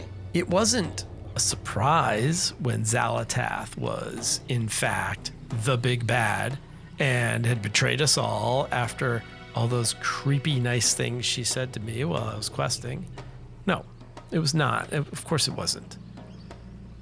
In the last episode, I talked about the feeling that I felt like I was the only person not drooling over the void mistress of podiatrical wonder. She was still questing with me when I watched the cinematic that had her attacking Silvermoon City. And that just kind of pulled me right away out of that normal launch cinematic hype immersion just a bit. She was on my side, and now she's not. So I know, I didn't see the raid cinematic yet, and yet here you are telling me, again, not a surprise. I think I said very clearly last episode, she's bad, everybody, she's bad. But that was weird timing. And I assume that's just the victim of, hey, this is when Gamescom is. Hey, this is when our rollout schedule is for raids. Hey, sorry. I know, I get that. It's just disheartening. The second slight downer for the cinematic was this. There was not a lot of mystery to this. This was, hey, what kind of happens and how's the cinematic? How are they going to cook this up? Because, think about it this way. Varian hopping off of a skyship into, demons and the Burning Legion, like, oh, okay. Deathwing burning everything. Horde and Alliance champions duking it out only to then be bested by a Pandaren in the mists. Those were all surprises. You're watching that, and some of them, I was playing, and some of them I weren't at the time, but I've seen all the cinematics, of course, and you're like, oh. I mean, we knew Silvermoon was the place. They've told us that. We knew that it was going to look cool, that Silvermoon was going to get its glow up. We also knew it was a cinematic, so it would really look nice in a way that it'll never actually look in the game, which is fine. But the setting was zero surprise. It was zero surprise that it was getting attacked. And so, I felt like someone said, oh, hey, Silvermoon City's getting attacked. You should check it out on the news. And I was like, oh, yeah, I should go watch that. Oh, cool. I mean, it was good. It wasn't great. It was not great. I had a funny thought. This is sort of a side note, but I had a funny thought about Silvermoon. It occurred to me that, of course, we have all been waiting for so long for the updated city. So long to repair the damage of Arthas and the Scourge and the Dead Scar and all of that, running right through the city towards the Sunwell. And here we may have this new, updated, beautiful city for a patch, maybe less. before it's damaged by the void in this battle. And I thought, how funny would it be? And I don't know what, where the story goes or what happened. I have a hard time believing that all of these assets would be put into the game to then do this. But how funny would it be if Midnight begins with your character coming out of the Sunwell, kind of like we see in the cinematic, come out of the Sunwell into that battle with the void in the newly repaired city, and at the end of that opening battle, there's a giant, devastating void weapon that destroys everything in a line all the way back to the Ghostlands. And when you come out of the opening instanced battle to start the expansion, it dumps you right back into the old Silver Moon City with half of it destroyed and a scar running the length of 2 zones. I thought that would be the biggest troll. That would be hilarious. That would be really funny. Alternate universe, that happens. That would be very funny. Overall, I thought the cinematic was fine. I thought it was good. I thought it was fun to watch. It's always fun to watch Warcraft battles. It's always fun to watch Warcraft happen, and I don't have to push buttons, and I can just be a passenger. I can just be an observer. That's always fun. I think that's why we love these cinematics. They are peak action or peak moment, peak emotion, like we had with Thrall and Anduin and that sword. That was great. No action. It was just great. This one was fine. It was fun to watch. I didn't know that I was going to have to suffer through the days of online debates as to why the faces look different or why the eyes didn't glow or blah, blah, blah. I get it. I get both of those things. Just oh my goodness, just enough. And all of it just, even those arguments just kind of detract from what should be the pinnacle of hype, the pinnacle moment of excitement for what's coming in World of Warcraft. And again, we knew the setting. We knew if you did the raid, you knew the bad guy, bad girl. Bad guy sounds so much better. Bad girl sounds naughty. And bad girl is frankly exactly what everyone wants her to be. So I'm sorry I say bad guy, but it just sounds, the villain. Let's go with villain. Villain is a better term.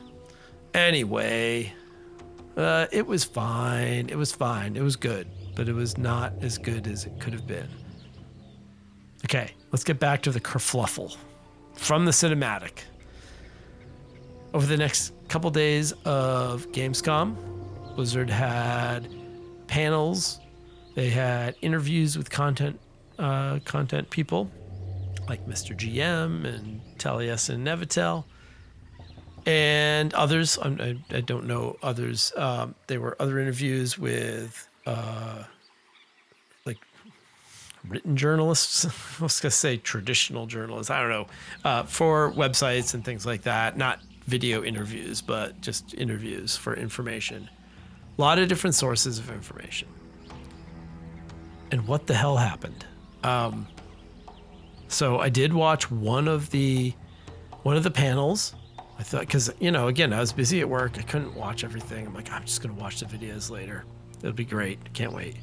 I watched one. It was atrocious. The audio was terrible. And, I make a podcast. I make a podcast where I really work hard on the audio. And that was unlistenable. It was bad. And, I have no idea why. And I'm not blaming, but it's just a fact. It was really bad. Apparently there was another one that was equally bad.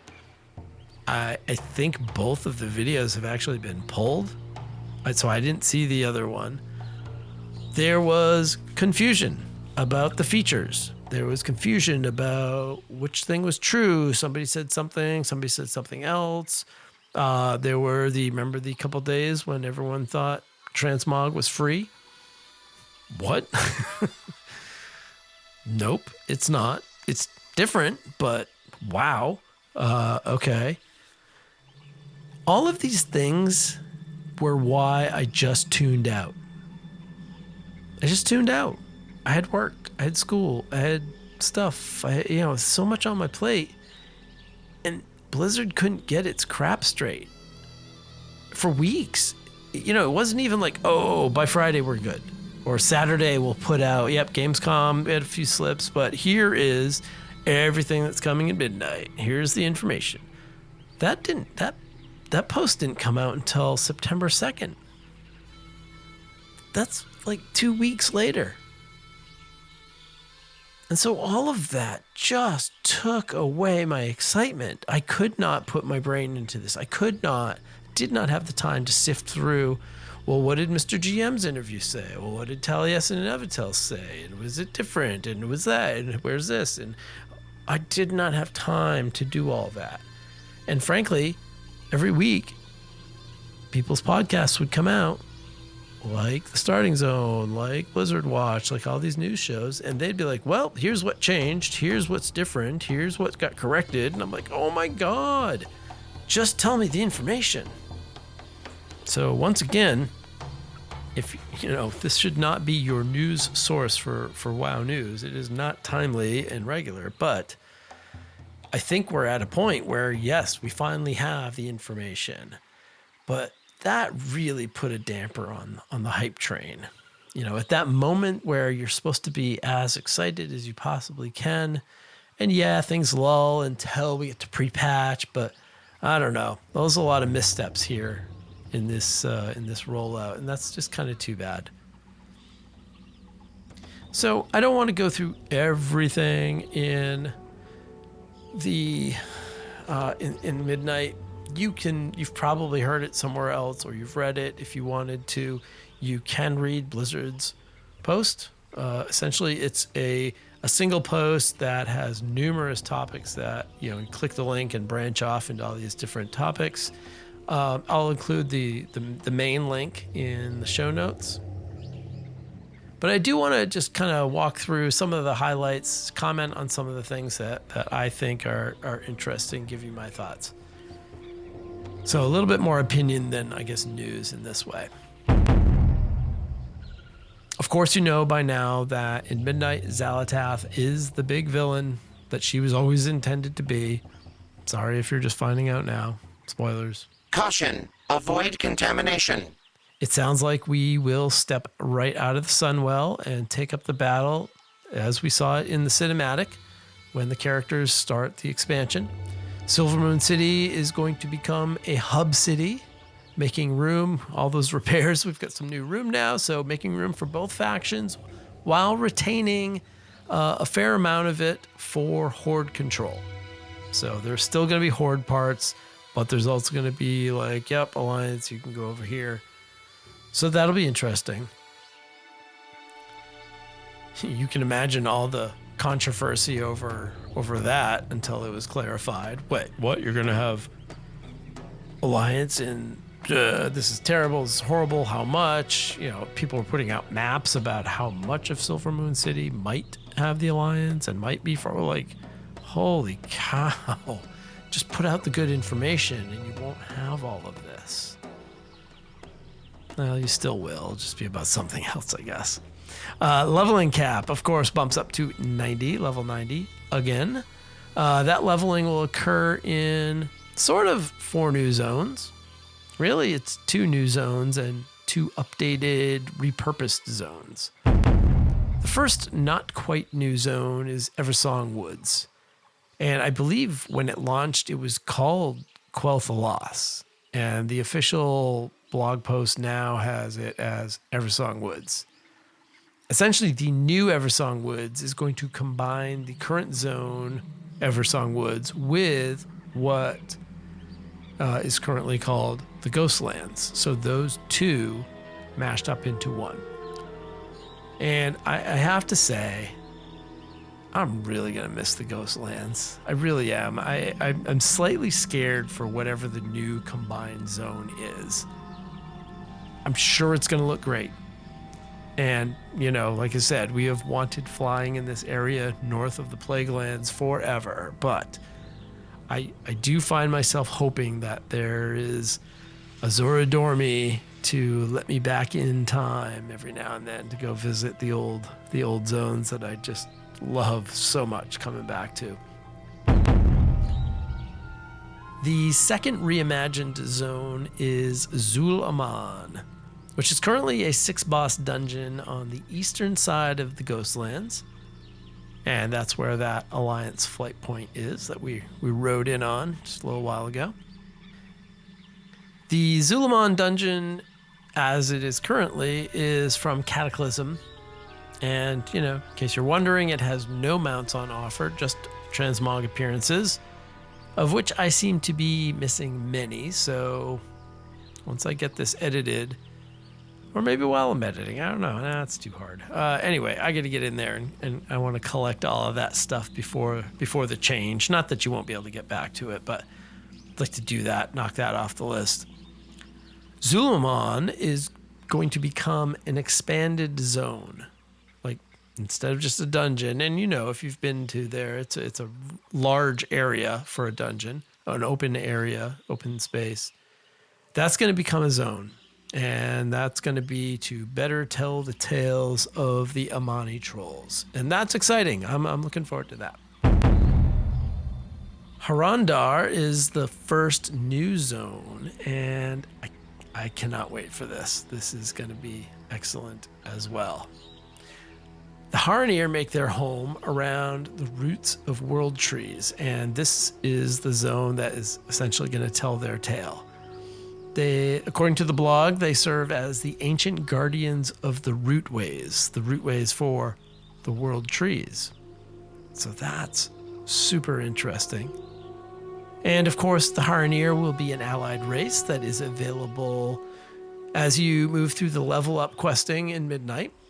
Very similar to Earthen. And similar to Earthen, they can be Horde or Alliance, so you'll unlock it. And then when you create a character, it could be one or the other. They can play as warriors, warlocks, shaman, rogues, priest, monks, mages, hunters, and of course, the form that we are all very familiar with from Orwena and the other characters that we have kind of quested with and for, druids. And thank goodness for the expanded character cap of 70, because I will probably make a druid of both factions. I am very excited. They look fantastic. Like the visuals of the bioluminescent paint and tattoos and all of it. And the fact that they're kind of a mix of troll and elf, looking good. And although it seems weird and, other people have theories as to why now, why not earlier, what's the deal, what changed. Yeah, I think there's probably something there, but I can't really speculate. But they're coming, and that's really exciting. As Guardians of the Rootways, I'm kind of hoping that means that they have some strange new fast travel network. Kind of like druids can hop into the Emerald Dreamway and head over to Grizzly Hills or to Duskwood or to wherever they have portals. Kind of like Dark Iron Dwarves have mole machines. Remember mole machines? Yeah. Mm-hmm. So, I don't know. Heading to all the places where there are world trees, that would be kind of cool. That would make that a good farming race to grab, especially a druid that can fast travel to all those places, plus all of the Emerald Dream places. I'm excited about the prospect of that.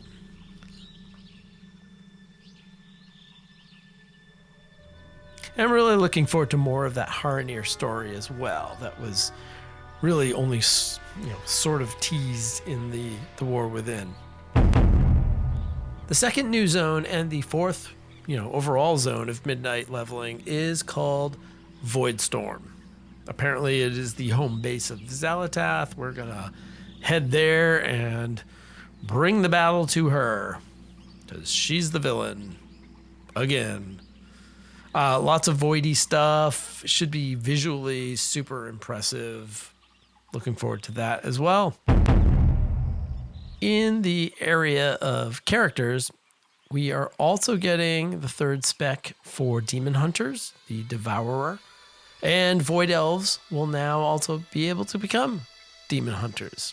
And if you remember the little quest line in Koresh that featured a Void Elf and a Demon Hunter kind of working together, trying to exchange some knowledge and learn from each other, you saw this coming. And so, yes, Void Elves can become Demon Hunters. I get to decide, do I make another Void Elf or do I just switch over somebody? I don't know. I haven't decided yet. Future me problems. Blizzard did mention that the Horde will be getting something comparable down the line. Because, you know, everywhere, Alliance got a thing. People argue so much about so many things. But yes, the Horde are going to get something, presumably somewhere in the Midnight expansion. We don't know what yet, so looking forward to what that will be. Of course, there will be 8 new dungeons and 10 new delves and a Nemesis delve. All of that, you know, I'd say standard, except this is only the second expansion where we have delves, but it already feels like a kind of a permanent part of the game. So yeah, all that stuff kind of standard. Valera Sanguinar will be the new companion, and I have to admit, I actually kind of only know Valera from playing Hearthstone. I suppose she was in the Rogue Order Hall in Legion, but I honestly do not remember her there. I'm almost certain she was there, but I just don't remember. Yeah. Unlike the last few expansions, there will be 3 raids in this first patch, this first season of the 11th expansion of World of Warcraft. 3 raids, but only 9 bosses total. So there are 6 bosses in the Void Spire, which is chronologically the first raid. That sees us continue our battles against the Void. Sounds like we're going to start fighting near the Sunwell, near Silvermoon, I don't know, something. And then eventually we're going to get to the Void Spire. I assume that's in the Void Storm zone. I'm not sure. We'll find out. Don't worry. And that raid is going to include a rematch with King Saladbar, which is just the easiest name to say.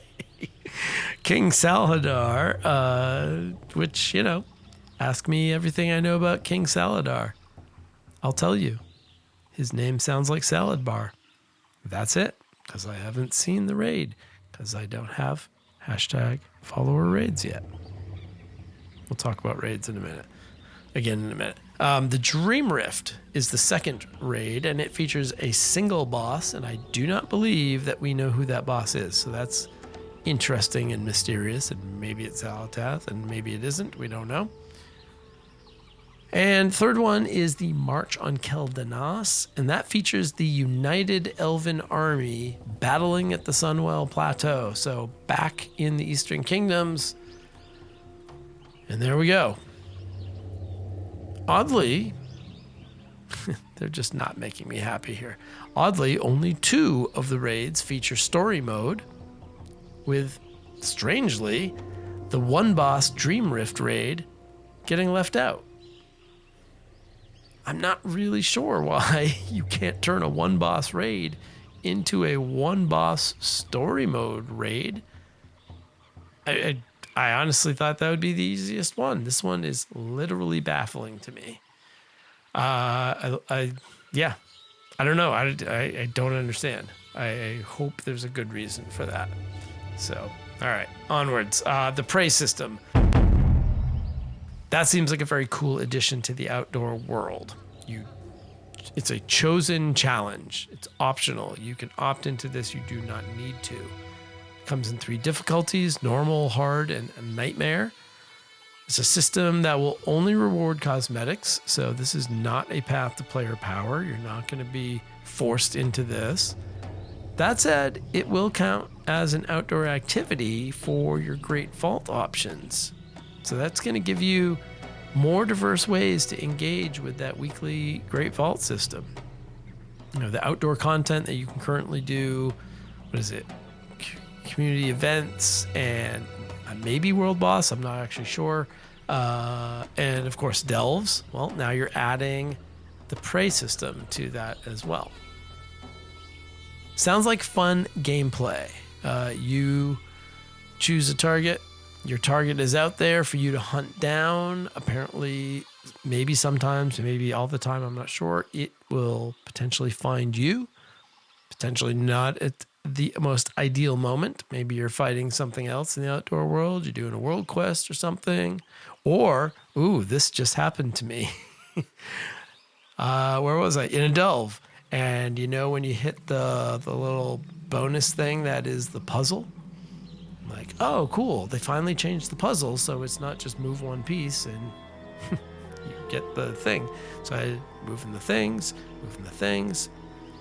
And then, if I can remember what happened. As soon as the puzzle disappeared, there was a warning sign. And it said something about dodge frontal. And I'm like, the puzzle doesn't have a frontal. What are we talking about? And I turn around and I'm getting attacked while doing the puzzle. That had never happened before. That was very strange. So there you go. That might be an ideal moment for the prey system, the prey to the target to attack you while you're casually, I don't know, changing your transmog or something like that. It does sound like it's going to be some fun outdoor gameplay if it lands well, and I hope it does. I'm looking forward to trying that out. The community events that we started to see, of course, in Dragonflight kind of become very commonplace, particularly the soup making down in the Tuscars. Those are going to be present in each zone. Each one is going to have some sort of community event. One of them focuses on professions and materials gathering. It's called Abundance, and it actually will appear in all of the zones. In addition, there is the Legends of Harandar that will teach us about the culture of the Harati tribe through small journeys that are rich in lore. Kind of sounds like mini lore walking quest lines, and I think that would be great. If I had one criticism of the lore walking, it feels like it kind of goes on a long time, so maybe these minier quest lines might be the way to go. I don't know. It'll be interesting. Also, coincidentally, no word on if lore walking continues, but I feel like we're meant to assume it will. I think. I mean, maybe we know this officially and maybe we don't. I'm not sure, but it definitely should. Hopefully they can refine it a little bit, streamline it a little bit, so that they can keep using that vehicle to teach you about the lore, take you into the past of Azeroth. I think that not only is it good for the game, like good for the players, if you want to get caught up, here's a vehicle to do that. It's also just different content. Like, hey, I want to hop in and do one of those. I want to do the Arthas one again because it's been 3 years. And that's great, slightly repeatable if needed content. So I'm all for that. There will also be other community events in Eversong Wood and in the Void Storm. I was super excited to hear about the changes coming to the startup experiences for both new and returning players. And these are some big changes. I know in my head, it seems like we just got Exile's Reach like 2 years ago, but really that's because my memory is atrocious. In actuality, Exile's Reach, the kind of streamlined starting experience for new players, was added to the game in October of 2020 in patch 9.0.1. Kind of the Shadowlands. I don't know if it was literally the pre-patch or just the pre-patch. I'm not sure. But anyway, before Shadowlands launched, we had Exile's Reach. And I've talked about my appreciation for Exile's Reach in the past. I think it had room for improvement, but ultimately, I thought it was a good change, good addition.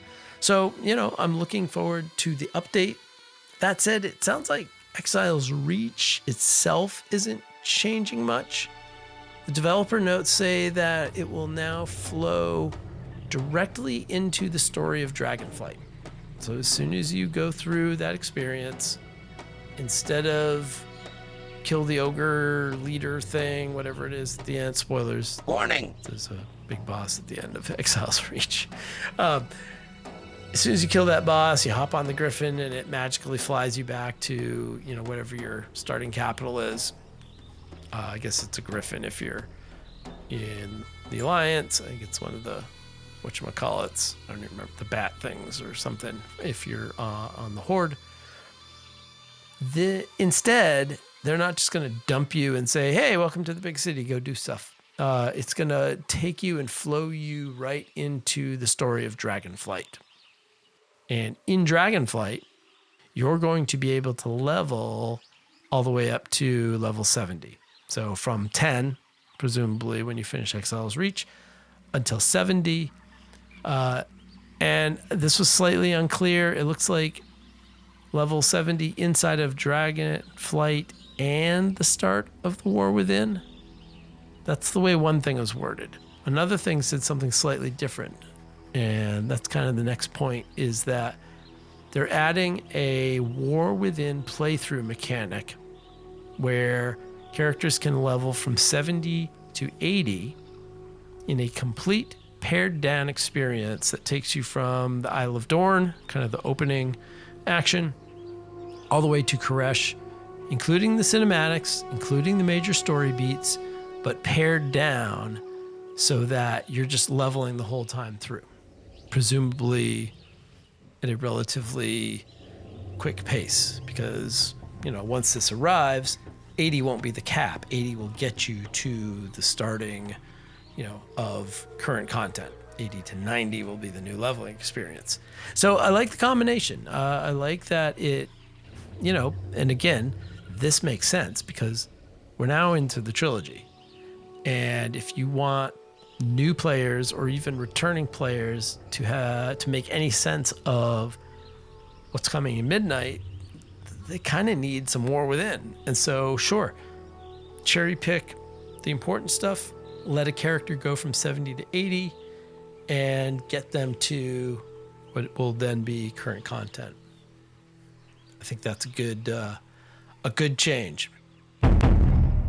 If you are returning to WoW after a break, or you just want to hop in with any character, you can do this, but there's a new system to kind of get you back up to speed with the game. Not necessarily the story and the lore, but the actual buttons I push and the things that I'm able to do.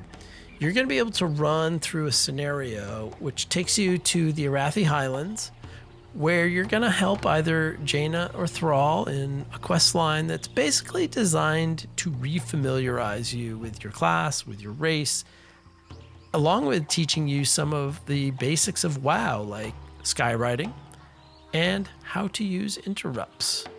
And if I've learned one thing about Mythic Plus and all the people in Mythic Plus, it's that nobody ever uses interrupts. And, that's interesting because, the devs build a game around the use of interrupts. And if people just ignore them, who's at fault? Like, oh, this game sucks, can't do it.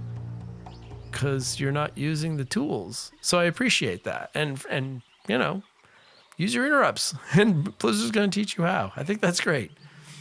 Sounds to me like it's Blizzard sort of doubling down on, no. We designed the game.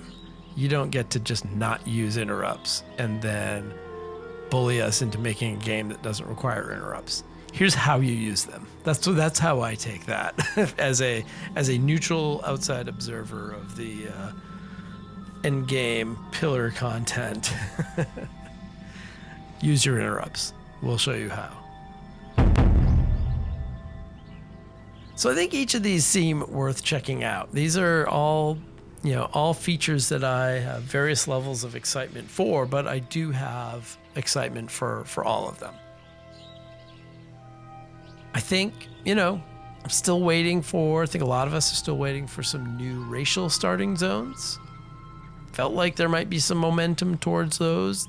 Might still be there. Maybe those are going to be, .1, .2, 1.5, 2.5 patches. Who knows, when things are a little bit less, I don't know, the story is a little bit off and you can add those sort of side features. Who knows? I don't know. Belemeth is still sitting there relatively empty, waiting. All of these other places that are slowly being slightly freed up or slightly updated or created for that matter. So these new features for the returning players and kind of starting, all of that stuff is going to arrive in 11.2.7. So you do not have to wait until midnight. That's pretty exciting. And I believe that is also, as I said, when the character cap bumps up to 70. So, yeah, we'll see. I don't know. I don't know if I'll make anybody new until we get the Harrenir.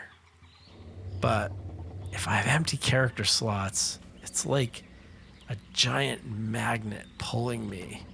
I can't help it. We'll see what happens. You'll be the first I tell, of course. The last thing I'll mention kind of quickly, I guess, is the various UI improvements that are coming. Blizzard has promised that they are going to try and kind of make some types of add-ons obsolete by baking those features into the game, into the base game. I think if you want more information on that, you should definitely just go check out that section of the midnight announcements. But super briefly, they're adding a damage meter that will essentially start to do some of the the job that the add-on Details currently does. Details very widely used. They're adding warnings for instanced content, the kind that a lot of people use Deadly Boss mods for, or other add-ons. I use DBM for all my stuff, so they want some of those alerts and some of that guidance to be baked into the game, into the encounters themselves, not rely on outside people for that. No word, by the way, and I'm not an expert in this, but no word if when this goes live, Deadly Boss mods is just shuttered. I have no idea. It sounds like not right away. It sounds like if they're doing it better, there'll still be an option. But if you don't want to, you can use the base game. And then maybe at some point they are put out of business. I'm not sure. There are going to be some improvements to the nameplates and what information you can see easily on those nameplates. And of course, there are a lot of add-ons that do that, like Plater, I think Elv, and other replacement UI things. Will they be good enough? I don't know. I don't know if I'll switch. At some point, they'll add enough things that I will switch out of my very comfortable Elv setup and Elv UI setup and go back to the base game. But we'll see. Ultimately, all of these things, should be in the game. I haven't really waded into this add-on replacement discussion argument thing, but if you're making a game, put that information in there. I think for a long time, Blizzard has kind of leaned on the community to do the innovating. I remember talking with Jin about that boy, thank goodness for all of the energy and all of the work that people in the community do to make these add-ons that make their game better. And so now it's interesting that Blizzard's kind of saying, you've done really good stuff. We're going to start not taking it, because they're not taking it, but they're replicating it. They're trying to make that functionality. So it's an interesting argument both ways. Is it going to be enough customization for people? I don't know. I mean, I'm certainly, like I said, in that camp where at some point Blizzard might offer enough for me to drop a bunch of things. But until then, I'm leery. I'm not necessarily going to do that. So it's going to be a long, as Ian said when they first announced this is going to be a long process, and it clearly is. So stay tuned. There. That is most of the midnight information. my opinions on it. There's a few more things that, PvP I don't know anything about or care anything about, so you're not going to hear it here from me. I'm definitely looking forward to the story continuing and to the features that are mentioned. When it shows up, I'm not sure that we have anything official. I don't think we do. The legal, requirements mention that it has to be out by the end of June 2026. June is not when it's going to come out. It seems much more likely that it's around March. I don't know if speculation is based on anything or it literally is just, oh, well, this many weeks, maybe this. March would be great. I have 2 weeks of vacation at the start of March, no school, so that's my vote. Please don't make it the third week of March. That would be brutal.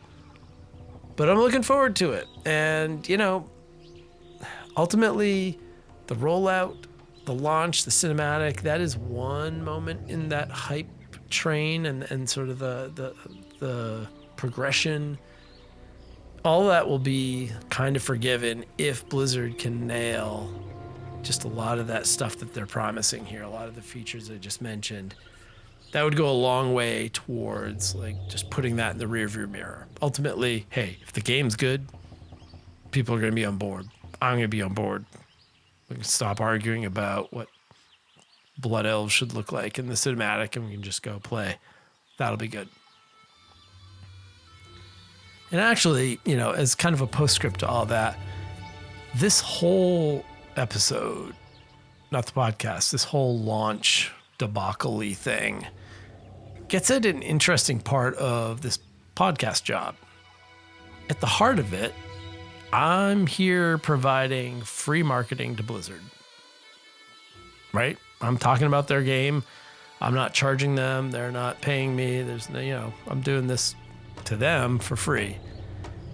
And, ultimately I want to be positive, not because not because I'm in love with Blizzard and I can say no wrong and whatever. I just kind of want to be positive in the world. That's who I want to be. I'm not always, but I also want to be free to criticize where needed. And, that bar is usually pretty high for me. Things have to be pretty bad for me to kind of call them out in the video game world. Because, you know what? It's a lot of serious stuff in the world. This doesn't need to be as serious. And I guess that's kind of why this was such a bummer. Because this hit that high bar of, I gotta call it out. I want to be excited about this game. I want, like I said, the expansion launch is just a max hype moment. And it really did fizzle, for me at least, for a variety of reasons. It felt like, to use a football analogy, soccer analogy, kind of an own goal where it didn't need to go this badly. It could have been better. And again, maybe it won't matter in the long run, but I feel like if you're a 21-year-old game in an off-meta game genre with an aging player base, can you really afford mistakes of basic business execution? Right? I mean, when a new system launches, I imagine the devs are just absolutely on the edge of their seats, no matter how much testing goes and whatever PTRs and internal betas and who knows. I got to think that on launch day, devs are just biting their nails, waiting to see if it all works, whether, it's delves or lore walking or covenants or Torghast. Like, some of those are successful. Some of them were less than successful, according to some people. But that's something new. You came up with something. You built it, and you hope. An expansion launch announcement of story and features that centers on a cinematic, that is not new territory for Blizzard. In fact, that's kind of, a lot of expansions, wheelhouse, like good stuff. And, I think back to that Legion launch. That was the first launch that I ever was kind of a part of. And man, oh man, that was fantastic.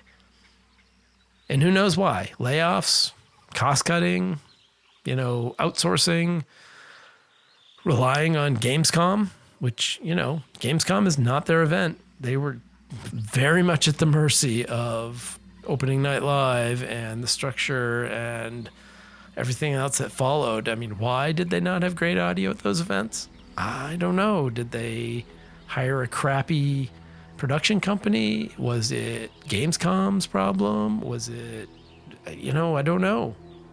But it happened. And I'm not going to go into investigation mode. It doesn't matter. Even if I could call my contacts and dig up any information, it doesn't matter. It's done. It didn't work. Hopefully there's time for reflection, and now we've got all the information organized. Now I feel like we can start that march towards, pre-patch and launch and all that stuff. And like I said, put this stuff behind us. That would be great. That's my wish going forward. How's that? That's midnight. And where I am, it is well past midnight. So we need to dig into the solo queue mailbag before we get out of here for episode 29. Katie? Next in line, please. The mailbag is quite full this month, and that's really exciting. Last episode, you may remember, I probably whined a little bit about a negative review, and you were all kind enough to go out of your way and do something about it. So I mentioned how low numbers with a 1-star review on Apple Podcast reviews, and that kind of, tanked the number a little bit. Well, we went all the way up to 28 reviews, and the average is back to a respectable 4.8. So the math is back where it was before we had the little episode of the negative wokeness, and not only ratings, but we also had 3 new reviews on Apple Podcasts. First of all, the first one that came in was directly responding to my request and to that previous review, and it comes from C Slates. C Slates on Apple Podcasts wrote, "Thank you for being woke. And by woke, I mean just a human being with empathy and compassion. Love the discussion on WoW and the perspective of a fellow solo player." Thank you, C Slates, so much. That came in pretty quickly after the podcast went out, and that really did absolutely brighten my day. I really appreciate those words and that response in particular. Second review comes to us from some rando on the internet named Denethar. I feel like I know him from somewhere. I don't know. Probably just chance. Denethar writes in, says, "One of the best WoW podcasts out there. Dave is a funny, affable, and relatable host as he tells the tales of his adventures in the world of Warcraft. Highly entertaining and engaging. Thank you for this awesome podcast." You're welcome, Denethar, wherever and whoever you might be. And thank you for dropping that line in there. You wouldn't know we were podcast rivals. Bitter enemies. No, not really. Yeah. The third review on Apple Podcasts comes from Casey1021. "What a fun podcast about Warcraft. I love the narrative and information that Dave provides. Definitely worth a listen if you're into WoW." And Casey also jumped in as a Patreon supporter. So awesome there. Thank you for those words, Casey. And Spotify, not to be outdone. I knocked on Spotify a little bit earlier, but got a message from I Am Graybeard on Spotify. Graybeard writes, "Hey Dave, found you and your podcast via Azeroth United." Maybe some guy named Denethar, I'm not sure. Really enjoying catching up on old episodes while I'm grinding out current expansion content. Keep up the good work. I became a member on Patreon as well. So 2 Patreon supporters jumping in, 4 of you putting on some nice words and reviews. And honestly, I've said this before and it sounds like I'm just repeating myself. It means the world to sit here with 3 computer screens looking back at me and no humans in sight. When these words kind of trickle back, yeah, it warms the heart. So to each of you, I appreciate it and the effort you went to do that. And to all of you listening, I mean, you show up as numbers, and, it warms my heart. It really does. I also have some emails, and in the interest of time, which is almost something I've never said on this podcast, I'm going to push those emails into the next episode. And I think they kind of line up with some of the stuff we're going to talk about anyway. So if you and I have chatted via email, don't you worry. We're going to get those out there. Which means, you know what? First, I am honored. You have my gratitude. And second,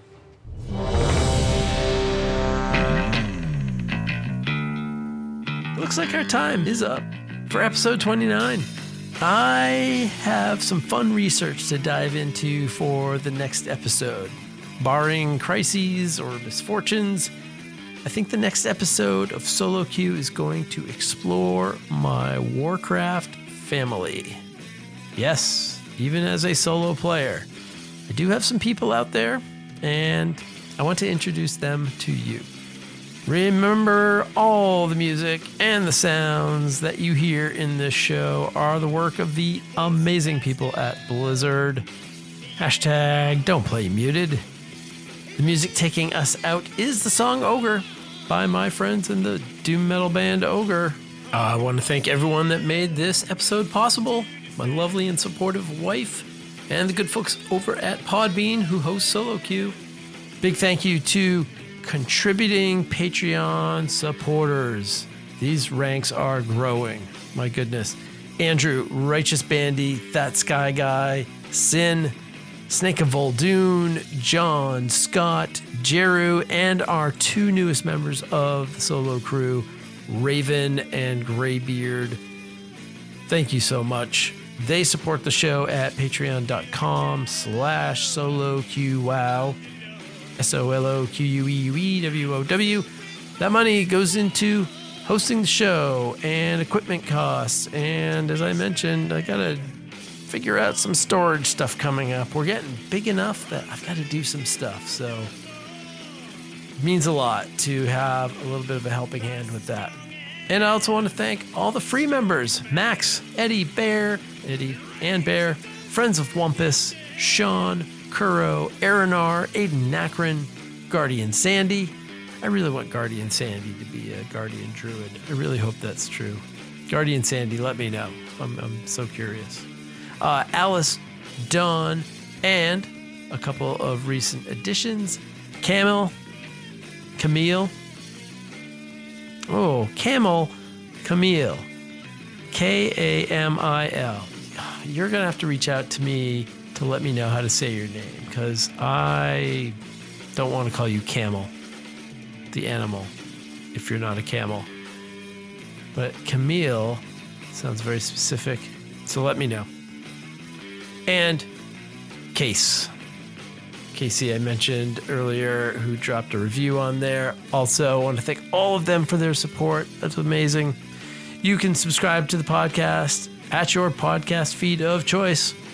Apple, Spotify, YouTube. There are people who watch on YouTube, and, it's not much to watch. Although Denethar's Azeroth United episode 100, featuring, part me. I'm not the whole episode. There's a couple segments on there. But that is on video, and you can see the now former Solo Queue headquarters down there. About 36 steps below me. And, of course, other podcast feeds, wherever you find podcasts. If you don't find Solo Q, you demand it, or you just let me know and I'll see what I can do. Thanks again for all those reviews and the ratings. Keep that up. The show is growing. This month was a great little momentum for the show, and I'm super excited. And you've been a part of that. Keep it up. Tell your friends. Yeah, let's keep doing this thing. You can contact me at basically soloqwow, SOLOQUEWEWOW @gmail, on Blue Sky, on Twitter, kind of on Facebook, kind of on Instagram, kind of on Threads. I don't know. I should just drop Threads. No one cares. Does anyone care about Threads? Let's take a vote. Yeah, let me know. Questions, stories, tips, what have you. We're going to dive into some of those questions next month.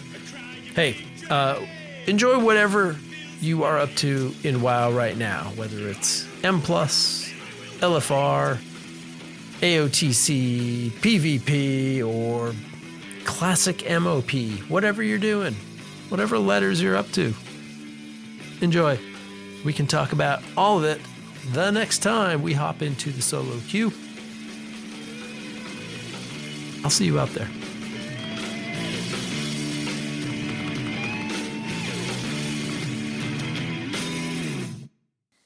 Okay, hold on. I've got to switch my entire computer from Windows 10 to Windows 11. So hold on. I'll be right back. Oh, and now I need to haul all of the furniture up those 36 steps from the basement to the half attic, bookcases and 2 desks. And hold on. We'll start the show in a minute. I have so many books. So many books.